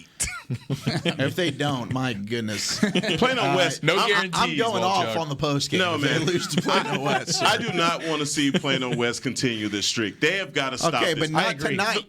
Not tonight. What I'm saying, Chuck, it's got to be hard to come to practice every day and knowing you're throwing up an O for every season. I mean, come on, man. I can tell you it is. I went 0-10 my sophomore year. I mean, that is horrible, man. You know, tough. And how many years is this losing They just streak? passed the 3-year anniversary. Oh, my September God, 22nd, I want to say it was. What a great day. Look, that's when you start telling your coach, look, coach, I'm going to go get a part-time job over They've here. lost 30 straight. Blockbuster. But for Plano tonight, They might be without their best defensive back, Isaiah Calhoun. Heckman just showed his age right there. Blockbuster. Did you just say Blockbuster? I did. I was like, pulled it what's out. Blockbuster? I loved Blockbuster growing up. I wish they were still open.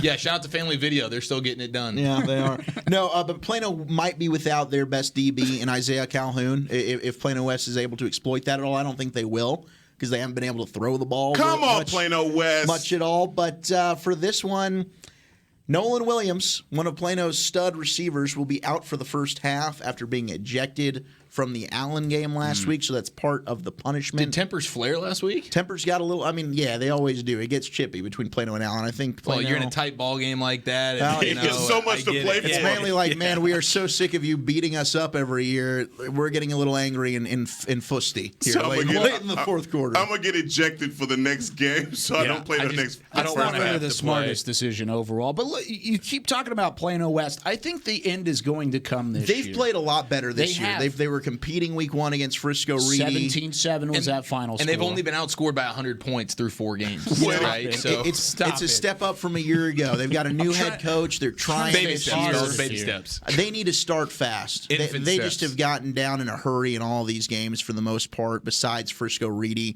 So for Plano, with Tylen Hines, with Cody Christ at running back, they need to go ahead and get up early on the Wolves, make sure they eliminate any kind of hope of a potential rivalry upset in this one. One team that does know about starting fast, that Prosper Eagles squad up the way, and they're going to take on a Plano East squad tonight. That's a little bit down this year, 1-3 to start the season, our Plano East, but still 9-6A. You never know what can happen in that district, but this one from the beautiful Children's Health Stadium in Prosper, it's just another opportunity for the Eagles to just keep on rolling, boys. Yeah, and it got a little bit easier because starting quarterback Dylan Hayden's questionable for Plano East with a shoulder sprain on his non-throwing arm. So he'll warm up. He might get to go tonight. If he can, that accounts for 536 total yards and 5 touchdowns not on the field for East. And Hayden's coming off his best game of the year. He had 112 yards on the ground with 3 touchdowns a week ago. So head coach Joey McCullough listed him as a game-time decision. I'm sure Dylan Hayden wants to do everything he can to get on the field in a big game for Plano East. If he can't go, it'll be the senior quarterbacks Donovan Henry and Ryan Faust that will split time. But we know they're going to give the ball to Trey Scott Jones. They're going to try and shorten this game. But Prosper's offense has been so good this year. We talk about 3-headed monsters. Jackson Berry at quarterback, JT Lane at running back, Hayden Metcalf at receiver. They got one of the best offensive linemen in the country, Jake Majors, over there committed to play at Texas. Prosper's the real deal. They should roll pretty easily tonight against Plano East, but if East has a shot, again, it'll fall on their running back, Trey Scott Jones, who had 100 yards a week ago. Yeah, when we had Ryan Sutcliffe on last week live, he talked a lot, glowing literally about Jackson Berry and what he's been doing and how. And when we got the interview with him, the kid was on point. I think he didn't throw any interceptions, but also JT Lane is a big part of what the Eagles are doing and his running ability. But not enough can be said about Prosper's defense, and they've put everybody at every level too. They're absolutely stout, and they put us all on notice with the win versus Flower Mound 2 weeks ago, where they just played lights out. And so there's no secret. It's no secret. We're all waiting on the game to see if they can pass the test, right? Yeah, we know the test is coming. Yeah, we got a little while for that one. But the other thing you got to note here about Prosper, their offensive line has been tremendous in the running game, but also Jackson Berry through 4 games has been sacked a total of 0 times. So as talented as he is, he's had a lot of time in the pocket, and you know how much that benefits a quarterback. Well, and the kind of play off of both of your points there, you talked about the interview, Heckma, that Jackson Berry had with Mallory Hartley last week, and then,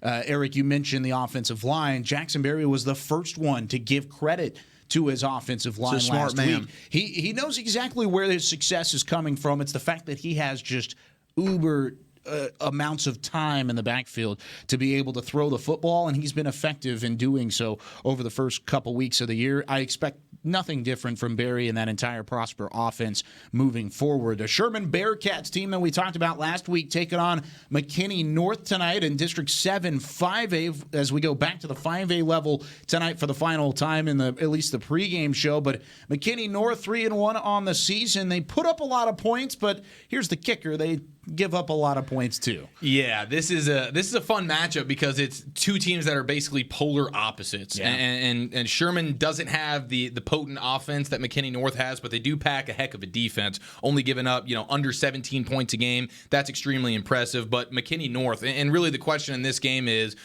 does Sherman have enough on offense to match what McKinney North is going to do? Now, you said it, McKinney North is going to give up plenty, defensively as well. And so this might be a nice little get-well game for that Sherman offense. We know about my guy, Mike Tavian Brown, over 1,200 yards rushing, 10 touchdowns last year. What's his average? He was my star of the week. He was my Friday night star of the week. 10 yards a carry? Yeah, it was 10 yards a carry. Is it Mike or Matt? It's Mike Tavian, to be exact. All right, Mike Tavian. Get it right, or don't say it at all. Mike Tavian. Mike Tavian, baby. He's an absolute beast, and McKinney North is going to have their hands full with him today. But on the other side, Sherman, they have Tell a really good defense. Quarterback, though, McKinney Dylan North. Markowitz, 73%, 1,400 yards, 16 touchdowns, 0 interceptions. The dude has been lights out. Heck, when you talk about how many great quarterbacks we have in the North Texas area, Dylan Markowitz has to be one of the first names you mentioned. The season he's having, the senior quarterback, 73%. Again, 1,400 yards, 16 touchdowns, 0 interceptions. And they've needed every single one of those yards over the first couple weeks of the year. They absolutely have. Look at some of these final scores from McKinney North season so far. At McKinney, 44-42 shootout. At Justin Northwest, 68-65. Lord Even almighty. more of a shootout. Was that a basketball game? No, it was a football game. Probably more than either of their basketball teams will score all year. And then their back-to-back home games against Frisco Wakeland, they fell 63-49, another shootout, and then they beat Rockwall Heath last week, I believe, 56-34. So, they've had their fair share of scoring some points over the first couple weeks of the season, and it's been interesting to say the least.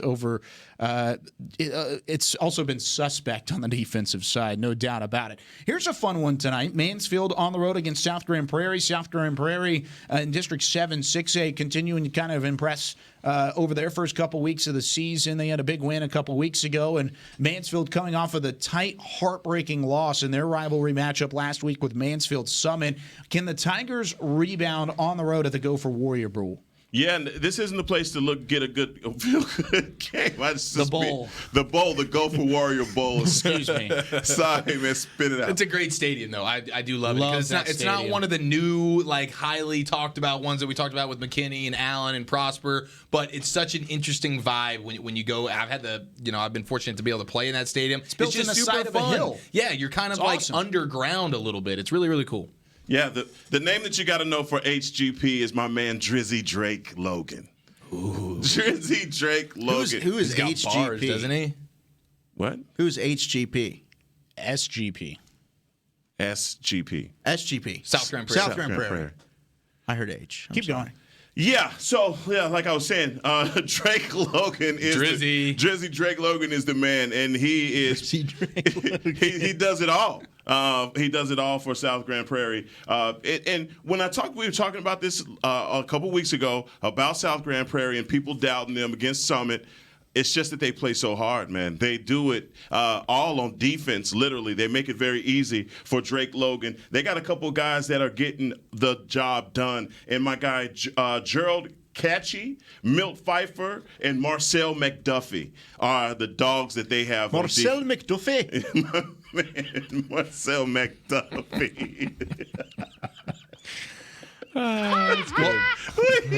We're going to take the wheels and we're going to put them back on. You don't want this to talk bus. about Mansfield at all? Mansfield's a team that's hard to put my finger on. I really don't know what to expect from this Mansfield Tiger team. Yeah, well, I mean, they're playing for their coach. No, they got to win versus Legacy. Are they still playing for their coach this week? Or I thought that was just last week. That's right. You're awful. You're a terrible person. I'm sorry.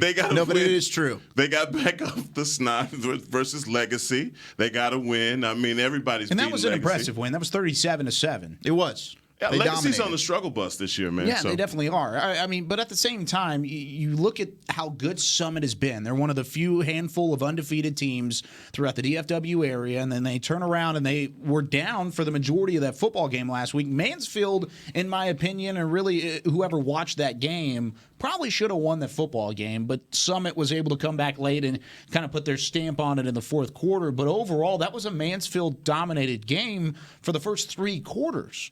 can they do that and sustain it throughout the 4 entire quarters? That's the biggest question, I think, going into this week. Yeah, this will be an interesting game against SGP tonight for sure.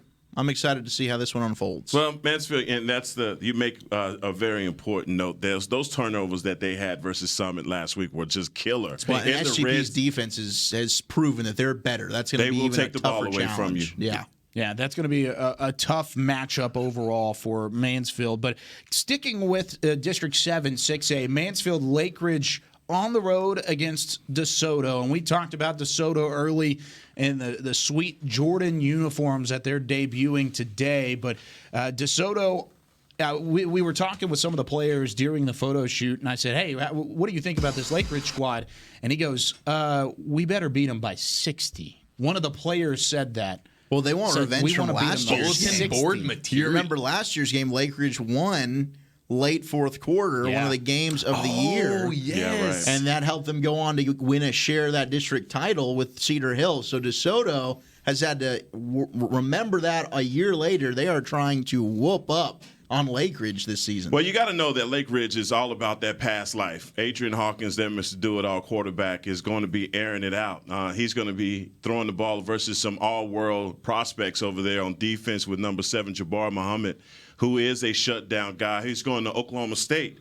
Yes. Our guy, Jabbar Muhammad. And look, it's all going to come down to the fact that DeSoto has a very mean and very stingy defense, and they're going to put all of that on display versus Lake Ridge. Lake Ridge is going to have to commit to some things that they're not going to want to do, and that's passing the ball, because once they do that, DeSoto is just going to pin their ears back and come after this guy. Well, and they're probably going to take away Keelan Johnson, who's Lake Ridge's best receiver, with Muhammad. So you're going to need your second and third options then to step up to try and help out Adrian Hawkins. Yeah, I mean, and you, will they? You say that they haven't really proven they've got a lot of depth there at the receiver position yet this year. And it's not only Jabbar Muhammad, it's also Nathan Adams, the other cornerback that's over there. But guys, 6'4", 280 pounds, Shamar Thomas and Kalen Mosley, 6'2", 280 pounds. DeSoto has all of the fat stored up front, right? It's kind of like me and Chuck. Oh. But we went ahead and tried to divvy it up through the table now. The big sexies can go ahead and just it all gathered up front. So, can't have too much weight in the back. We don't want the table to tip over, my guy. Not so much.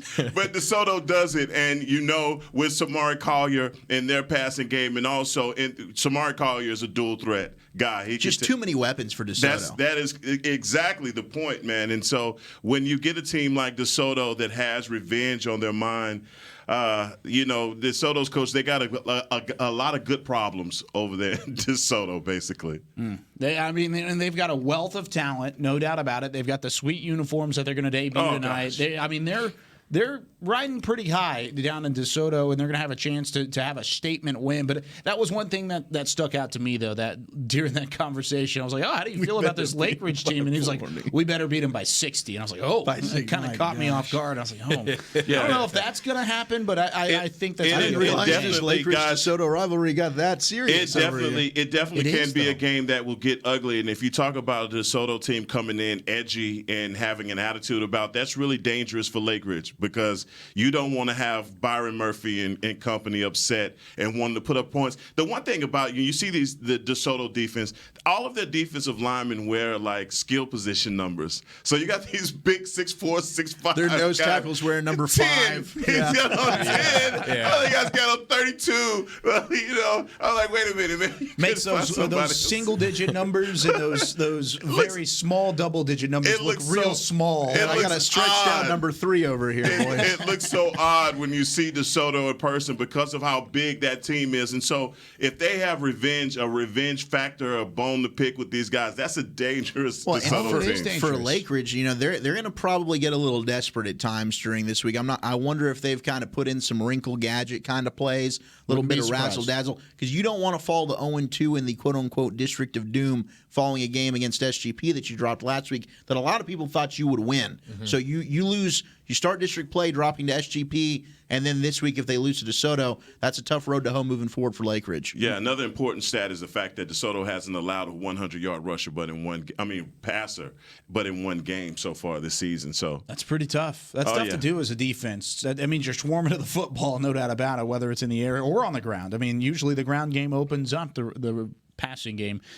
Moving forward, though, to the Mesquite Skeeters, who are 4-0 this season, and this is kind of an underrated game for me this week. I think this is going to be a solid matchup.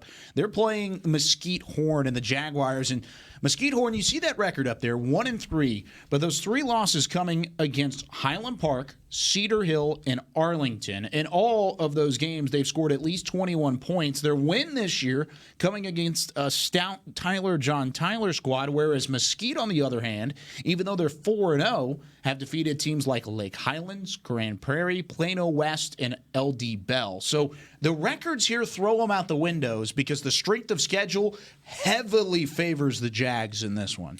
Yeah, and the biggest problem for Mesquite Horn right now is their senior running back, Charles Crawford III. He's missing his second straight game with an MCL sprain. It's a grade 1. Hopefully he'll be back sooner rather than later. But last year he was an all-state selection over there at Bishop Lentz. He transferred to Horn over the summer, and last year we're talking 1,800 yards, 29 touchdowns on the ground. And this year, before he got hurt, he was averaging 9 yards a carry. So the dude's a baller, and they've been without him, and they're going to be without him again tonight. The backup, Ben Wyatt, ran for 122 yards, 3 scores last week, filling in for Crawford. So that's pretty good right there. But Gabriel, their quarterback, is sort of he's their team leader in rushing right now. Over 200 yards on the ground, 5 scores. So he's been their best player so far. Wyatt's been solid in mop-up duty, filling in for Crawford. But missing Crawford right now is a really tough thing for Horn. And you said it, their schedule's been brutal, and it's not going to get much easier tonight. The point differential, I mean, the Skeeters are 4-0. They've outscored their opponents, though they've been not great opponents, 150-39. So they've done what they've been supposed to do, which is dominate the teams that they should. And their defense has been outstanding, under 10 points a game, only giving up under 250 yards per game. That's pretty incredible. And their senior running back, Ladarius Turner, averaging 12 yards a carry, 7 touchdowns already. And Horn has given up, on average, 250 rushing yards a game. So to me, that's where this game's going to get won and lost. How does Horn defend the run, which they have not been able to do much at all through 4 games this year? And on the flip side, Ladarius Turner is a tough back to play against. And Hillard 12 McGill, yards a carry. Their quarterback's a dual threat guy. Yeah, he's another guy. He can also get it done on the ground. No question. So it's going to be a tough one for Horn, but like you said, it's hard to really gauge where we're at here because Mesquite's looks so good, but they've played really nobody, and then Horn has struggled, but they've had a brutal 3 of their 4 games have been absolutely tough opponents. So it's going to be fun to see. Yeah, it's going to be fun to see how this matches up tonight. But right now, without Charles Crawford III and the way their run defense is, it's hard to lean Horn. Well, and I think you made a great point on the fact that not only has Mesquite Horn played and won the games that they've had on their schedule so far, you can only play your schedule at this point in the season. And they've dominated. At that point. So that is a good point going into this ball game. But I think this is going to be a ball game where Mesquite Horn could make some noise in that district and kind of establish themselves. They made the playoffs last year. At 3-7. Yeah, they won their last 3 games to get in. So this is a team that's fared pretty well within District 11-6A. Taking care of business inside that district. But last year we said the same thing. They played the murderer's row of non-district play. What kind of effect would that have on them? Well, ultimately, they were able to make it into the postseason. And Ben Wyatt, 3 touchdowns, 122 yards last week. He filled those shoes pretty stoutly. And Jamal Crawford III, I think, would make a world of difference. I think if he's playing in this game, Horn might be the better team. But, Ben Wyatt, what can you do against the Skeeter team that really – we've mentioned it. They haven't been tested. So this is an interesting game here in 11-6. Hey, man, I am not picking Mesquite Horn. Yeah, fool me once. Shame on me. That was against Allen. That was a little bit different. You jumped off the Mesquite Horn. I have. It's successfully. I'm off of it. I'm not picking against the At Skeeters. least not until the last 3 weeks of the season or until the later parts of district play. You talk about let me down. How about this, though? You talk about jumping off of the bandwagon. There's a lot of people piling on another bandwagon throughout the DFW area, and that's the Rockwall Yellow Jackets and that offense that they have to deal with. Quite possibly the game of the week in the entire state. Rockwall on the road against Longview from Lobo Stadium. Haynes King and company for the Longview Lobos, defending state champions, turning around, taking on this high-powered Rockwall offense. This is going to be nuts. Oh yeah, this is the one right here. I'm so happy you gave me this, Chuck. I was really impressed with that. I want to say this, guys, that the verdict on Haynes King is that he's really good, right? I'm playing Captain Obvious right now. Yeah, we took your hand off in the state championship last year. You recovered? Is your finger still broken? My fingers come back, but I tell you, my man, face is fine though. For the rest this young man has to come out of this kid has to come out of a coma on Saturday morning because he is unconscious on Fridays. You know, just the way that he plays. The question is, everybody's mind, does Rockwall have a chance? And of course they do. The golden child, as I'm dubbing him, Braden Locke is the next in line to be mentioned amongst the Kings, the Morrises, and the Jacksons in the city, right? Because he's putting up those kinds of numbers. He picked up his first offer this week from Arkansas. Of course he did, and everybody. But the thing about this kid is everybody knows who he's throwing the ball to. The lady that's making nachos in the concession stands, the bus drivers know that he's throwing the ball to Jackson Smith and Jeeba, period. And so he's throwing an 80-20 ball to this kid, not a 50-50, 80-20, because Jackson Smith is coming down with the ball 80% of the time. And so the Yellow Jackets are putting up a ton of points. They're doing a lot of good work out there, but in most of these games that they're in a track meet. If you look at it, they hadn't really shut anyone out. That's the problem. And so you have a guy like Haynes King that comes in also sporting a defense. Not enough has been said because of the celebrity of King, but the Longview Lobos defense is amazing. These guys have a bunch of guys that I believe they're top 10 in their division. Tyshawn Taylor. I mean, he's the man in East Texas. 28 points in 4 games. They've got 2 shutouts over John Tyler, and Marshall. So Sawyer Gorman Welch, 6'5", 280 pounds, a kid that has a high motor, is playing with something. But the thing is that Haynes King is just Mr. Do-It-All. Longview is that team that really is scary because of what they have at the quarterback position. And you see them take so many plays all the way to the house on a drag route. Guy may catch a 5-yard drag, and he's taking it to the house because defenses are trying to overcompensate for what Haynes King is doing to him. It's going to be so fun going back and forth. Over under here, what would you set this points-wise? What would you set it? If you had an opportunity to be the points adjuster in this ball game, where do you set the over-under? 55.5?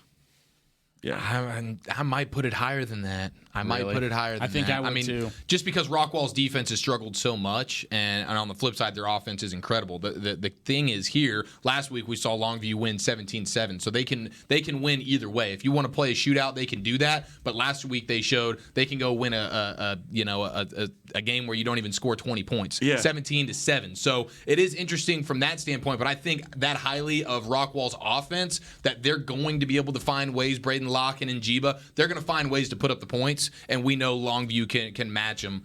Yeah.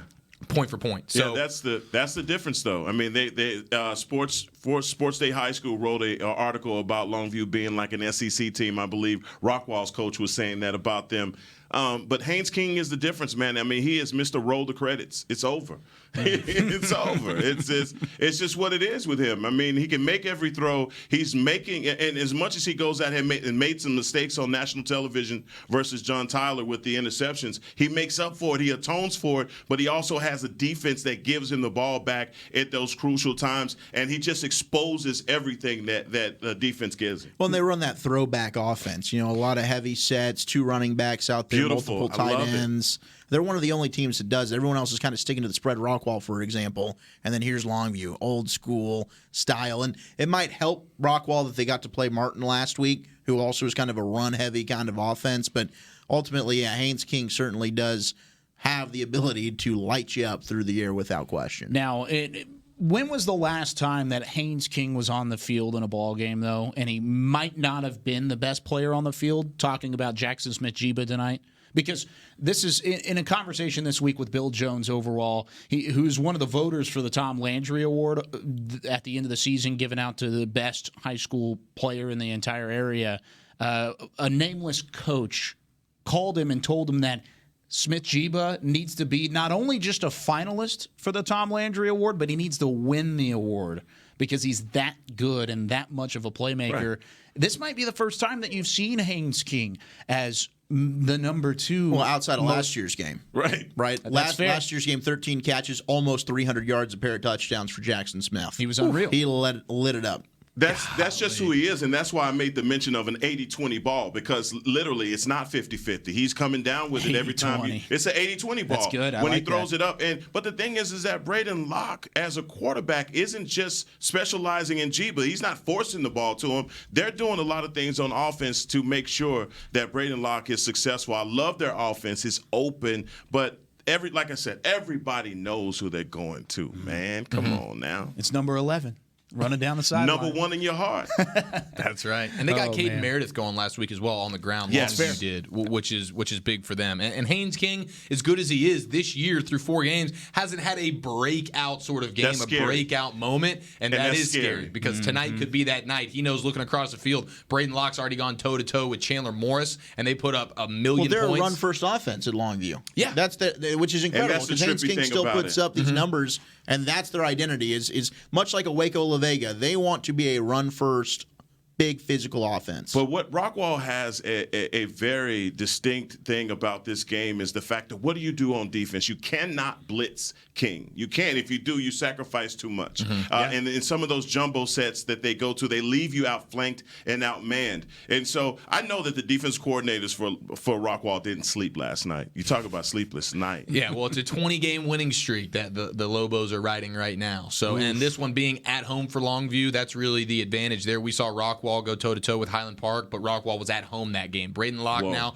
the young kid's going to go toe-to-toe with a stud in Haynes King. He's got to do it on the road at Longview. That environment is going to be hostile. It's going to be unreal. And we're going to pick this game as well. For a little later. Yeah, we're going to pick this game here in just a moment. Let's go ahead and get into our prediction games. Heckma leading the way. Had a great week last week. 5-0 week last week. After happy for you, man. The second, nobody else had more than 3 wins. Heckma went a perfect 5-0, and he leads our prediction standings 18-5. You see it down there in the right-hand corner. Hold on. Who's pulling up the rear right now? Who's in the back there? I had my worst week ever last week. Oh, my God. Look at that down there. Bounce back week for Walchuk. Bounce back week. I hope so. I need it. But Heckman went undefeated. Heckman went undefeated. I told y'all who to argue about. I said whoever got second and third, pick amongst yourself, all right? But as for me in my house. Hey, win one first. I mean, you're just going to leave him. Reigning champ over here. Win one first, and then you can talk. Ooh. Comeback trail is on. Hey, 5-0. 5-0. I get it. Poke that chest But you had a great Let's see week if you can do it again. question. Let's see if you can do it again and keep it going. That SGP game last week, boys. That SGP That was big. That was big. Good call on Heckman's side. Here's the funny thing, though. Arlington Lamar and Arlington Martin is going to lead this off. And we talked earlier about Mallory Hartley and the supposedly no relation. Well, she actually got a picture taken with her brother and put it up on Twitter. So had to take a picture with the brother Joey Hartley, but she says she's still neutral. I don't know if we believe that. That's okay. She's gonna report that way. Guys, did I really just say Hartley? No relation to our Yeah, you didn't even know she was like on the call for that game tonight, did you? Wow. No. That's incredible. It's on the notes that we He gave doesn't you too. look at those. Yeah, that's fair. But just overall, just kind of a funny moment from tonight's show. So who you got since Heckma's the star, 5-0, and also the fact that he didn't know the relation between the two. Who you got in this one? Start us off. I did. Oh, man. You know I felt so good last week about that 5-0. Chuckster! Oh. Let's not yell. I felt good about that. It doesn't happen a lot, so let him get it out now, boys. It's okay. You still do. You still feel great exactly. about it. I'm riding high. You got another 3 hours to feel good about it. You know what I'm saying? Hey, but I'm going to ride it, though. All right, so my guy Jack Dawson, I think it's going to be too much. I told you about the 4x100 track team that Lamar has, and they're going to run right by him. It's not going to even be close. Okay. Yeah, I'm with you. Jack Dawson and Lamar packs a defense this year as well. Martin, not really sure what to expect from him. I don't think their offense can hang with Jack Dawson. And then, again, Lamar's defense is very, very good. I'm going to pick Martin in this one. Now, Good. a little of this has to do with I need to make up some ground. So if you two are picking Lamar, I'm going to rock with Martin. But I do think Martin's more battle-tested. If there's one thing in their favor going into tonight, and I agree with you guys, Lamar's offense is definitely the better offensive unit between these two teams. But if Martin can make it ugly, use that defense and special teams to their advantage, and they've played a much tougher schedule up to this point, all of those things I'm hoping can benefit Harlan. That sound good, Chuck. That sound no good, for the Chuck. Hartleys, huh? Hey, I'm no going to try and speak it Hartleys. into existence, baby. That sound good, Chuck. Hey, You Hartley convinced said me. she's trying to be unbiased, so She's I gonna might be as well be neutral. too. She's trying and failing. Oh, you don't know that yet. Yeah, She's taking pictures with the opposing team her before brother. the game. She's allowed, Eric. It's her brother. I'm going to pick Martin here as well, and it's for the exact same reason. I think they're battle-tested. I think we saw the low side of what Martin could be early in that football game last week against a very good Rockwall team, but we also saw that they didn't give up all the way up into that final whistle, made it a one-score game in the fourth quarter, had a legitimate opportunity to try and get back within at least striking distance, and they did do that, but at the same time, I think they get a little bit of revenge this week. They turn around and they beat Lamar this week, and I think that's going to be a great football game overall. This one across the way at the Ford Center is the Frisco Raccoons take on the Frisco Reedy Lions. This one should be a whole lot of fun as the Raccoons just recently took the field. Frisco with 76 points last week. Eric, who you got in this one? Yeah, give me Frisco. Their offense is pretty incredible. I mean, both sides of the ball. And we got to see them live and in action last week. They really won me over. I forget the guy's name, but the dude who had 3 catches for well over 150 yards. Lowry's the man. Give me some Chase Lowry in Frisco. Those uniforms are sweet for Frisco Reedy. Oh, dang, those do my look goodness. sharp. We're going to have to go see those up close and personal here in a minute. I think Reedy is finally catching their stride with Jalen Kitna, but I was really impressed with what we saw last week from Frisco. I think that offense, this should be a shootout. I think Frisco outscores Reedy tonight. Okay. Heckma? I'm going Frisco. You're going to go Frisco here? I'm going to go Frisco Reedy. Defending district champions. I'm going to differ from the rest of the wave, and I think Frisco Reedy gets, like you said, they're continuing to get back on track with Jalen Kitna. I think tonight's the night where he has kind of a breakout performance, and I think Reedy comes out with the win. Moving on to Louisville and Flower Mound, another rivalry matchup this week. Can Louisville go on the road and take down Flower Mound? Zach, we'll start with you. You pick first. No, I'm letting Zach pick first. Okay, You're a gentleman. I'm going to go with Flower Mound. I think last year's last year's game, they blew out Louisville. They were the only team offensively to really put up a lot of points. I think their offense should be better this year. I'm going with Flower Mound at home to knock off Louisville. I don't think they'll be able to score with the Jags. And my girlfriend's a Flower Mound alum, so she'll slap me if I don't pick Flower Mound. Slap him anyway. Gotcha. Consider yourself slapped. Goodness gracious. I'm going Louisville, plus 97 in the point differential. They've been solid on both sides of the ball. Haven't given up more than 16 points in any game, but they're averaging over 40 per game. I think they get it done. Flower Mound's just been underwhelming this year. I don't think that's the case. I think Flower Mound gets it done at home. They lost to a good Prosper team. I don't know what's underwhelming. Yeah, that's kind of where I'm at too. Okay. I think Prosper. I think in that football game, I think Prosper impressed me more than Flower Mound. I'm with you. Underimpressed me in that loss that they had, and I think the Louisville defense is good. I think this is going to be a low-scoring game, but I think the Jags come out on top. Difference is Louisville's defense, man, and I can hear the hot rod warming up, guys. I'm telling you, it's going to be a big lead. I couldn't believe you took them. I just knew you were going Louisville on that one. Way to go, Chuck. Stop. Okay, Flower Mound won 35-27 last year. I think a lot of people forget about that. You think they can do it again? You're basing it off of last year's glory? Oh, I thought Louisville's defense last year was just as good as it is this year. Okay. Flower Mound the only team to score on them. Well, Flower Mound's defense gives up almost 500 yards a game. Their defense wasn't great last year either, bud. Louisville's offense stunk, and they scored 27 against them. You don't like this pick'em anymore. It's not fun for you. Oh, it's definitely fun for me. It's all business. Louisville offense stunk last year. This year they averaged 43. If they put up 27 against Flower Mound last year, I can only imagine how much they put against that awful defense of the Jaguars. I think Flower Mound's Gosh, I've never wanted Louisville to win more than I do right now. Right? I don't know if there's ever been a single team in the history of sports that I've wanted to win more than Louisville. Right now. We're with you, baby. I hope they win by 97, which is their point differential through 4 games. Oh, my goodness. All right, Mesquite at Mesquite Horn. I'm going to start this one off. I think, this is tough. This is a tough one. No, go. I was going to say Mesquite Horn. I'm going to stick with Mesquite Horn. I have a gut feeling the Jags take this one out. Either you're going to win every game this week or you're going to lose every game. I might go 0-5 or I might go 5-0. You never know. That's what's fun with the pick'ems. I'm going to take Mesquite Horn here. They've played better competition. They're battle-tested. They had a big win week 1 against John Tyler. I think they're coming off of 3 games where they learned a lot, and they picked up a lot of things. They're going to take that into this rivalry matchup. I think Mesquite, on the other hand, coming in a little hot and heavy with that 4-0 lead or 4-0 record. I think Mesquite Horn comes out and kind of smacks him in the mouth early, and Mesquite's not able to rebound. I think the Jags win this one. Heckma, who you got? I got the Skeeters. I think the Skeeters are the only team in Mesquite to win a state championship. They're starting off 4-0, starting to look reminiscent of their state run. I'm going Skeeters. Yeah, Mesquite Horn, they're without their best player, Charles Crawford III. They give up 250 rushing yards per game, and Ladarius Turner for the Skeeters, 12 yards a carry, 7 touchdowns. Don't do it, Chuck. I will take the Skeeters. I think Mesquite could be this year's Holtham. I'm rocking with the Skeeters, baby. Okay. I think that's a fun story, and I'm pulling for Mesquite to carry it on. Okay, I like it. Rockwall at Longview. The game of the week and the marquee matchup in the state. Offenses galore in this one. Haynes King versus Braden Locke and Jackson Smith-Jiba for Rockwall. This is going to be a fun one. I'm not starting this one out. I'm going to give it to Heckma. I'm going with roll the credits, and that is Haynes King. Mm-hmm. So it's over already, guys. Yeah, I'm with you. The Lobos at home. Again, they're riding a 20-game winning streak right now, and Braden Locke, as great as he has been, this will be the toughest environment he's found himself in, and I think, and this is probably the best defense that he's gone up against all year, so I will take Longview in what should be a phenomenal game. Longview's not lost at home since 2016. They are 83-8 at home since 2001. They have 3,000 season ticket holders for a high school football team. This might be the greatest home field advantage in the state of Texas. The Lobos knock off the Yellow Jackets. This is going to be a fun one overall, and Heckma's looking at me You're right now. not going to do what I think you're about to do. You think I'm going to do it?